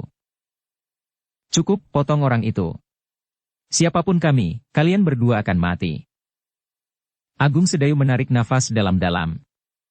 Namun rasa-rasanya keringatnya belum kering ketika itu harus bertempur di tepian kali opak, maka kini ia sudah harus menghadapi orang-orang yang akan membunuhnya pula. Namun Agung Sedayu masih sempat bertanya. Kisanak, apakah kalian datang atas perintah Bangolamatan atau Bandar Anom, atau langsung dari Kecuruk Putih yang bergelar Panembahan Cahya Warastra? Aku tidak mengenal nama-nama itu, jawab orang yang tertua di antara mereka. Agung Sedayu memandang orang itu dengan tajamnya.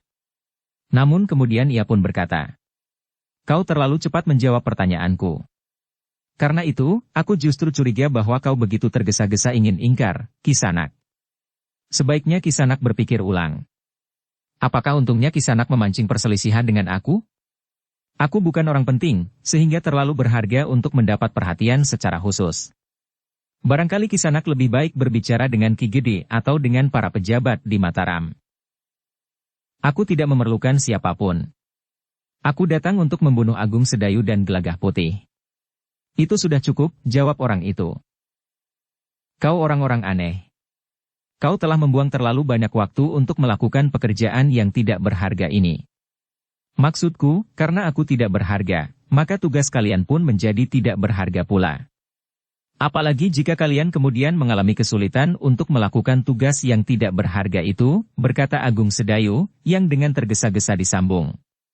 Bukan maksudku untuk menyombongkan diri. Tetapi sudah tentu bahwa aku pun akan berusaha untuk mempertahankan diri. Orang yang tertua di antara keenam orang itu pun berkata dengan garang. Persetan dengan kesombonganmu. Tetapi kau memang harus mati. Agung Sedayu merasa bahwa ia tidak akan dapat menghindarkan diri lagi dari benturan kekerasan. Namun sekali lagi ia ingin mendapat penjelasan. Kisanak, aku memang tidak akan mengelakkan diri dari kalian. Tetapi aku ingin mendapat penjelasan. Siapakah yang aku hadapi ini? Penjelasanku sudah cukup banyak, jawab orang itu. Aku orang Mangir yang ingin meluaskan tanah persawahan kami yang menjadi semakin sempit, karena tingkah laku Panembahan Senapati di Mataram. Jika demikian kenapa kau telah menimpakan persoalannya kepada tanah perdikan Menoreh? Kenapa kau tidak saja langsung berbuat demikian di Mataram, desak Agung Sedayu. Tanah perdikan ini telah menjadi pengikut setia dari Panembahan Senapati. Bahkan orang-orang tanah perdikan ini rasa-rasanya telah menghambakan dirinya, tanpa sempat mempergunakan nalar budinya lagi, berkata orang itu. Agung Sedayu mengangguk-angguk. Katanya, semakin sering kau sebut bahwa kau orang Mangir, aku menjadi semakin yakin bahwa kau adalah bagian dari kegiatan Kecuruk Putih yang lebih senang disebut Panembahan itu. Tetapi aku percaya bahwa kau bukan datang atas perintah Bangolamatan atau Bandar Anom, karena orang-orang itu tentu baru saja kembali dari tugasnya dalam keadaan yang tidak diharapkan. Cukup, potong orang yang tertua di antara mereka. Kau tidak usah banyak bicara. Menyerahlah. Agung Sedayu termangu-mangu. Namun orang itu telah memberikan isyarat kepada kawan-kawannya untuk menyerang. Agung Sedayu tidak mempunyai pilihan lain. Bersama Gelagah Putih maka ia pun telah mempertahankan dirinya. Tetapi sejak benturan pertama, Agung Sedayu dan Gelagah Putih terkejut. Orang-orang itu bukan orang-orang berilmu tinggi sebagaimana diduganya semula. Namun orang-orang itu ternyata adalah sekelompok orang yang sedikit memiliki bekal olah kanuragan. Agung Sedayu dan Gelagah Putih untuk beberapa saat justru berusaha untuk melayani saja orang-orang itu. Dengan berloncatan kian kemari, maka Agung Sedayu dan Gelagah Putih selalu luput dari gapaian ujung-ujung senjata mereka. Setan, geram orang tertua. Jangan berlari-lari saja. Agung Sedayu dan Gelagah Putih masih belum melawan dengan kemampuan yang melampaui tataran kemampuan orang-orang itu. Keduanya masih berusaha untuk mengerti apa yang sebenarnya telah terjadi. Namun akhirnya Agung Sedayu tidak mau berteka-teki lebih lama lagi. Dengan isyarat, maka Agung Sedayu telah mengajak Gelagah Putih untuk mengakhiri permainan yang memang agak membingungkannya itu. Demikianlah maka sejenak kemudian, Agung Sedayu dan Gelagah Putih telah meningkatkan ilmunya selapis. Karena itu, maka keenam orang itu menjadi bingung. Bahkan sejenak kemudian mereka pun sudah tidak berdaya lagi. Dua orang terlempar jatuh dan mengalami kesulitan untuk bangkit dengan cepat.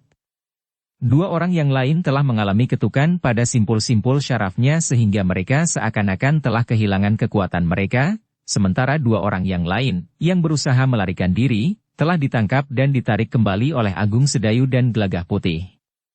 Keduanya telah didorong sehingga terduduk di antara kawan-kawannya yang tidak berdaya, karena dua orang yang terlempar itu pun kakinya seakan-akan tidak mempunyai kekuatan lagi dan tulang belakangnya serasa terkilir. Ketika Agung Sedayu dan Gelagah Putih berdiri sambil mengacu-acukan pedang yang mereka rampas dari lawan-lawannya itu, keenam orang itu menjadi ketakutan. Sambil berdiri di atas kakinya yang renggang, Agung Sedayu bertanya dengan nada tinggi. "Siapa sebenarnya kalian? Jika kalian tidak berterus terang, maka kalian akan aku ikat di tengah-tengah hutan itu." Meskipun hutan ini tidak lagi sangat lebat, tetapi masih terdapat beberapa binatang buas yang akan dapat mengoyak-koyakan kulit daging kalian. Wajah keenam orang itu menjadi semakin pucat. Ketika Agung Sedayu semakin mendesak mereka, maka yang tertua di antara mereka menjawab, "Kami memang orang-orang Mangir." "Kalian benar-benar orang Mangir," desak Agung Sedayu. "Ya. Kami memang benar-benar orang Mangir," jawab yang tertua. "Kenapa kalian melakukan hal ini? Aku yakin bahwa bukan pemimpin kalian di Mangir yang memerintahkan kalian berbuat demikian," berkata Agung Sedayu. Orang tertua itu menundukkan wajahnya. "Katakan Kisanak," desak Agung Sedayu. Orang-orang itu tidak segera mengatakan sesuatu. Nampaknya ia merasa berat untuk mengucapkan kata-kata yang nampaknya sudah tersusun di dadanya. Namun ketika ujung pedang yang dibawa oleh Agung Sedayu itu bergerak-gerak di depan wajahnya, maka orang itu menjadi semakin ketakutan. Dengan suara gemetar ia menjawab, "Memang bukan, Kisanak." "Jadi kenapa kau berniat membuat persoalan dengan tanah perdikan menoreh?" bertanya Agung Sedayu pula. Rasa-rasanya mulut orang itu masih saja diberati timah. "Baik," berkata Agung Sedayu kemudian. "Jika kau tidak mau mengatakan, maka kalian terpaksa kami perlakukan sebagai pembunuh-pembunuh." "Jangan. Jangan. Bukan niat kami sendiri," berkata orang tertua itu dengan terbata-bata. "Kami hanya melakukannya." "Nah, katakan," geram Agung Sedayu. "Kami memang orang-orang Mangir. Dua orang telah membujuk kami untuk melakukan hal ini. Ada dua hal yang mendorong kami untuk memenuhi keinginan orang itu. Pertama, orang itu telah membakar harga diri kami orang-orang Mangir, yang seakan-akan tidak dihargai sama sekali oleh Panembahan Senapati. Kedua, kami memang mendapat upah untuk berbuat seperti ini," berkata orang tertua itu. Agung Sedayu termangu-mangu. Namun sebelum ia berkata sesuatu, Gelagah Putih tiba-tiba saja telah melemparkan pedangnya. Lemparan seorang yang memang berilmu tinggi. Namun agaknya sasaran lemparan itu, yang berdiri di belakang semak-semak hutan, juga mampu bergerak cepat. Pedang itu tidak mengenainya. Dengan cepat sasaran pedang Gelagah Putih mengelak. Namun kemudian melarikan diri, hilang di dalam hutan. Agung Sedayu yang sedang memperhatikan orang tertua dari keenam orang itu ternyata terkejut. Ia sempat melihat bayangan yang menghilang di balik rimbunnya dedaunan. "Jangan kau kejar Gelagah Putih," desis Agung Sedayu. Agaknya orang itu ingin melemparkan semacam pisau-pisau kecil, atau pasir beracun untuk membunuh orang-orang itu, desis Gelagah Putih. Agung Sedayu menarik nafas dalam-dalam. Kemudian kepada orang-orang yang ketakutan itu ia berkata, "Nah, kau lihat. Kau adalah umpan yang memang dengan sengaja dijerumuskan ke dalam kesulitan seperti ini. Apakah kau sebelumnya tidak mengerti apa yang kau lakukan itu?" Orang itu menjadi semakin gemetar. Namun Agung Sedayu berkata, "Jangan takut. Orang itu tidak akan berani mendekat lagi." Tetapi, kenapa mereka berbuat begitu? Suara orang itu semakin gemetar, sementara kawan-kawannya pun bertambah ketakutan. Agung Sedayu dan Gelagah Putih tidak membiarkan mereka menjadi semakin gemetar. Karena itu, maka mereka pun telah melepaskan hambatan bagi kedua orang yang telah mereka sentuh simpul-simpul syarafnya, sehingga syaraf dan nadi mereka pun telah terbuka dengan wajar. Keenam orang itu pun kemudian telah dibawa oleh Agung Sedayu dan Gelagah Putih ke bulak persawahan, sehingga jika ada orang yang mendekat, mereka akan dengan segera mengetahui. Sementara itu, menurut keterangan orang-orang itu, ternyata bahwa mereka memang orang-orang yang tidak tahu menahu tentang apa yang mereka lakukan. Kepada Gelagah Putih, Agung Sedayu berdesis. Itulah kelebihan Panembahan Cahyawarastra. Gelagah Putih mengangguk-angguk. Lapun sependapat bahwa keenam orang itu telah menjadi semacam alat bagi orang-orang yang digerakkan oleh Panembahan Cahyawarastra untuk menimbulkan persoalan-persoalan di Mataram dan sekitarnya. Ketidaktentraman, kegelisahan dan bahkan keresahan. Tetapi kenapa sasaran pertama di Tanah Perdikan ini langsung pada Kakang Agung Sedayu, bertanya Gelagah Putih di dalam hatinya. Agaknya orang-orang itu akan langsung membakar persoalan pada pokok batangnya, Agung Sedayu dan dirinya sendiri. Dalam pada itu, maka Agung Sedayu pun kemudian telah bertanya kepada orang-orang itu. Nah, Kisanak, kalian lalu mau apa? Orang-orang itu menjadi kebingungan. Mereka saling berpandangan dan untuk beberapa saat mereka justru terdiam. Agung Sedayulah yang kemudian bertanya. Apakah kalian kembali ke Mangir? Pertanyaan itu telah menimbulkan kebingungan pula. Bahkan orang tertua di antara mereka itu pun bertanya. Aku tidak tahu maksudmu. Agung Sedayu tersenyum. Katanya. Setelah langkah kalian yang tidak kalian sadari ini, maka kalian ingin berbuat apa? Kembali ke Mangir atau apa lagi?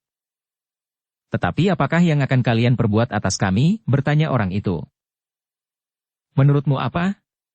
Kami tidak akan berbuat apa-apa, jawab Agung Sedayu. Tetapi kami sudah melakukan kesalahan, berkata orang itu pula. Agung Sedayu justru termangu-mangu. Tetapi ia pun kemudian bertanya. Apakah sebelumnya kau pernah mendengar tentang aku dan Gelagah Putih? Orang itu menggeleng. Katanya.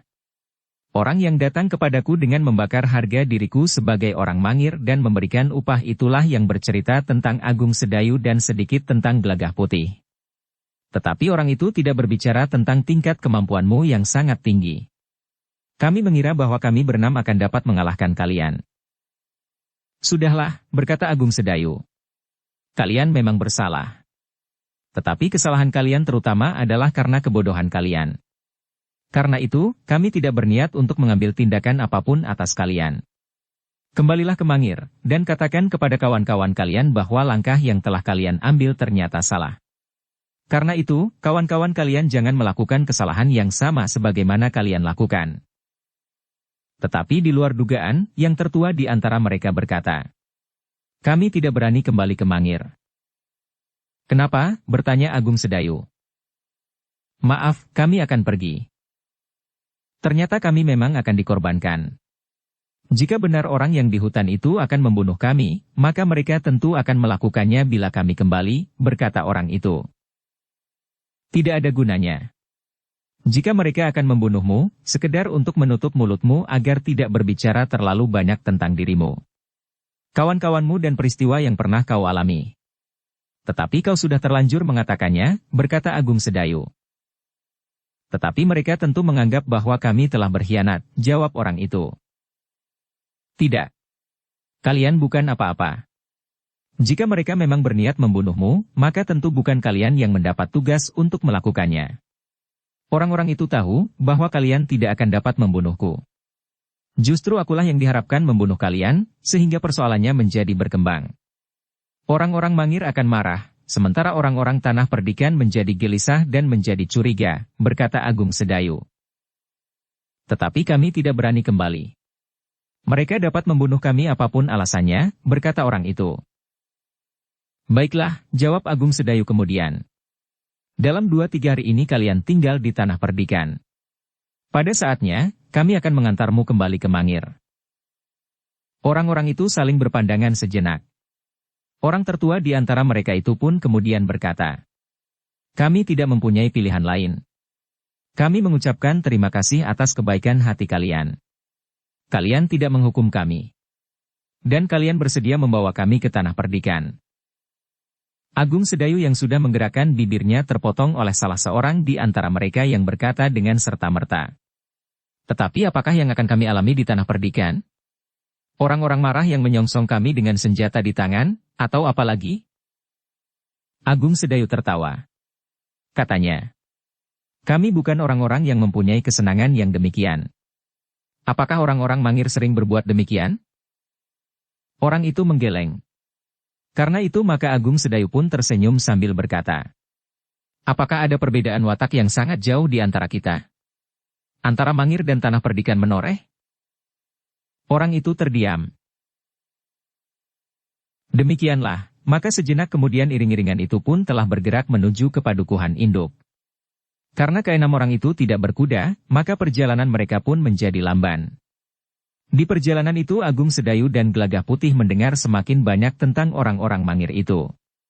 Mereka memang menunggu isyarat dengan seekor burung merpati yang diberi sendaren. Semuanya memang berjalan sebagaimana direncanakan. Tetapi keenam orang itu tidak tahu bahwa menurut urutan peristiwa yang direncanakan oleh orang-orang yang membujuk mereka untuk melakukan pekerjaan itu, bahkan memberikan upah kepada mereka, adalah mereka berenamlah yang akan mati. Keenam orang itu mengangguk-angguk ketika mereka mendengar sekali lagi bahwa kematian mereka akan memancing kemarahan orang-orang Mangir, sehingga timbul permusuhan antara Mangir dan Tanah Perdikan Menoreh. Ketika kami tidak membunuh kalian, maka seseorang telah berusaha melakukannya. Kecuali untuk menutup mulut kalian, juga usaha untuk memberikan kesan, seakan-akan kalian telah dibunuh oleh Agung Sedayu dan Gelagah Putih, berkata Agung Sedayu. Orang-orang itu mengangguk-angguk pula. Tetapi mereka tidak mengatakan sesuatu lagi. Di perjalanan, beberapa orang yang bertemu dengan Agung Sedayu dan Gelagah Putih selalu menyapanya dan bertanya tentang sekelompok orang yang bersamanya. Namun Agung Sedayu selalu menjawab, sahabat-sahabat kami. Mereka akan mengunjungi kami di rumah. Adalah kebetulan kami bertemu di perjalanan. Orang-orang yang bertanya biasanya tidak mempersoalkan lagi. Tetapi rasa-rasanya mereka mengerti bahwa ada sesuatu yang tidak wajar pada orang-orang itu. Orang-orang yang mengaku orang Mangir itu memang merasa heran melihat sikap Agung Sedayu dan Gelagah Putih yang benar-benar tidak menghukum mereka. Bahkan sampai ke padukuhan induk pun tidak terdapat tanda-tanda permusuhan dari orang-orang Tanah Perdikan. Agung Sedayu masih saja melindungi mereka dengan menyebut mereka sebagai sahabat-sahabatnya. Namun Agung Sedayu tidak membawa keenam orang itu ke rumahnya. Agung Sedayu langsung menuju ke rumah Ki Gede untuk menyerahkan orang-orang itu.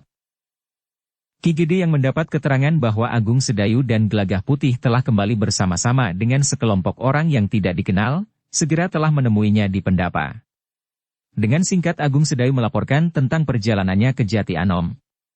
Belum seluruhnya, tetapi beberapa hal yang penting di perjalanan kembali ke Tanah Perdikan telah dilaporkannya pula, termasuk keenam orang yang mengaku datang dari Mangir itu. Ki Gede mengangguk-angguk. Dipandanginya keenam orang itu satu demi satu. Namun seperti Agung Sedayu dan Gelagah Putih, maka Ki Gede itu juga tidak bersikap bermusuhan dengan keenam orang itu.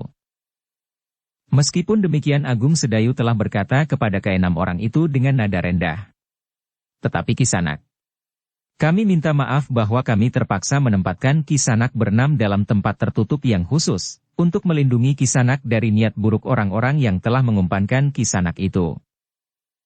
Keenam orang itu termangu-mangu sejenak. Mereka memang dapat memberikan arti yang bermacam-macam bagi sikap Agung Sedayu itu.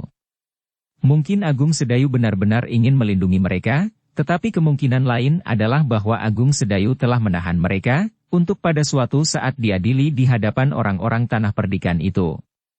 Tetapi apapun yang akan terjadi, mereka tidak akan dapat mengelak lagi.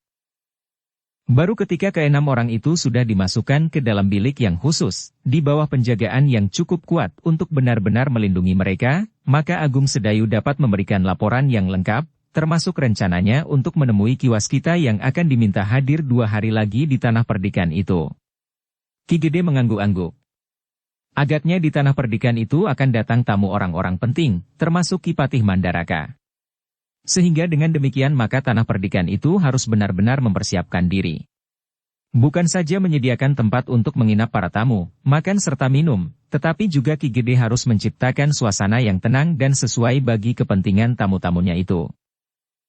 Apalagi di antara para tamu itu akan terdapat seorang yang bertugas menegaskan usaha penyusunan satu kekuatan yang menyatu di bawah satu jalur perintah di tanah perdikan ini, termasuk di dalamnya kekuatan beberapa kademangan di sekitar tanah perdikan ini, dan untuk mengatur hubungan dengan pasukan khusus yang ada di tanah perdikan menoreh. Kita harus membuat persiapan-persiapan, berkata Ki Gede. Ya Ki Gede, jawab Agung Sedayu. Besok kita harus sudah mulai. Nanti malam kita akan berbicara dengan para bebahu dan beberapa orang pemimpin pengawal tanah perdikan. Nanti malam kau dan Gelagah Putih harus memberikan penjelasan kepada mereka, berkata Ki Gede. Agung Sedayu mengangguk-angguk. Katanya, baiklah Ki Gede. Biarlah besok saja aku pergi menemui Ki Waskita. Ki Gede termangu-mangu sejenak. Namun kemudian ia berkata hampir kepada diri sendiri. Jika ada Ki Waskita, agaknya aku mempunyai kawan untuk berpikir. Agung Sedayu tidak segera menyahut. Ia melihat keraguan-raguan pada Ki Gede. Jika ia berharap kehadiran Ki Waskita, maka pembicaraan dengan para bebahu dan para pemimpin pengawal baru akan dapat dimulai besok siang atau sore. Dengan demikian maka mereka akan kehilangan waktu sehari. Karena Agung Sedayu tidak segera menyahut, maka Ki Gede itu pun telah bertanya. Bagaimana menurut pendapatmu? Agung Sedayu sendiri juga ragu-ragu. Tetapi ia pun telah menyatakan pendapatnya. Sebaiknya besok saja aku pergi, Ki Gede. Kita dapat memanfaatkan waktu malam nanti. Besok jika Ki Waskita datang, kita akan dapat membenahi jika ada pikiran-pikiran baru yang lebih baik. Ki Gede mengangguk-angguk. Katanya, baiklah Agung Sedayu. Jika demikian, kita tidak menunggu Ki Waskita. Namun Agung Sedayu menyambung. Apakah Ki Gede tidak berkeberatan jika aku mengajak Ki Jayaraga untuk ikut berbicara nanti malam? Tentu, jawab Ki Gede. Aku senang sekali menerima sumbangan pikiran dari siapapun juga, termasuk dari Ki Jayaraga. Bahkan aku tidak berkeberatan untuk menerima Sekar Mirah dalam pertemuan itu. Agung Sedayu tersenyum. Katanya, biarlah Sekar Mirah menunggu rumah. Ki Gede pun tersenyum pula. Demikianlah, maka Agung Sedayu telah minta diri untuk pulang dahulu ke rumahnya bersama Gelagah Putih. Sekali lagi ia menitipkan ke 6 orang yang dibawanya dari pinggir hutan. Orang itu penting bagi kita, berkata Agung Sedayu kemudian. Ki Gede mengangguk-angguk sambil menjawab. Para pengawal telah menempatkan orang-orang khusus untuk mengawasinya. Ketika Agung Sedayu dan Gelagah Putih kemudian meninggalkan rumah Ki Gede, maka Ki Gede telah memerintahkan beberapa orang untuk mengundang para bebahu dan para pemimpin pengawal. Bersambung ke bab 351. Dukung kami dengan subscribe, follow, like, komen dan share.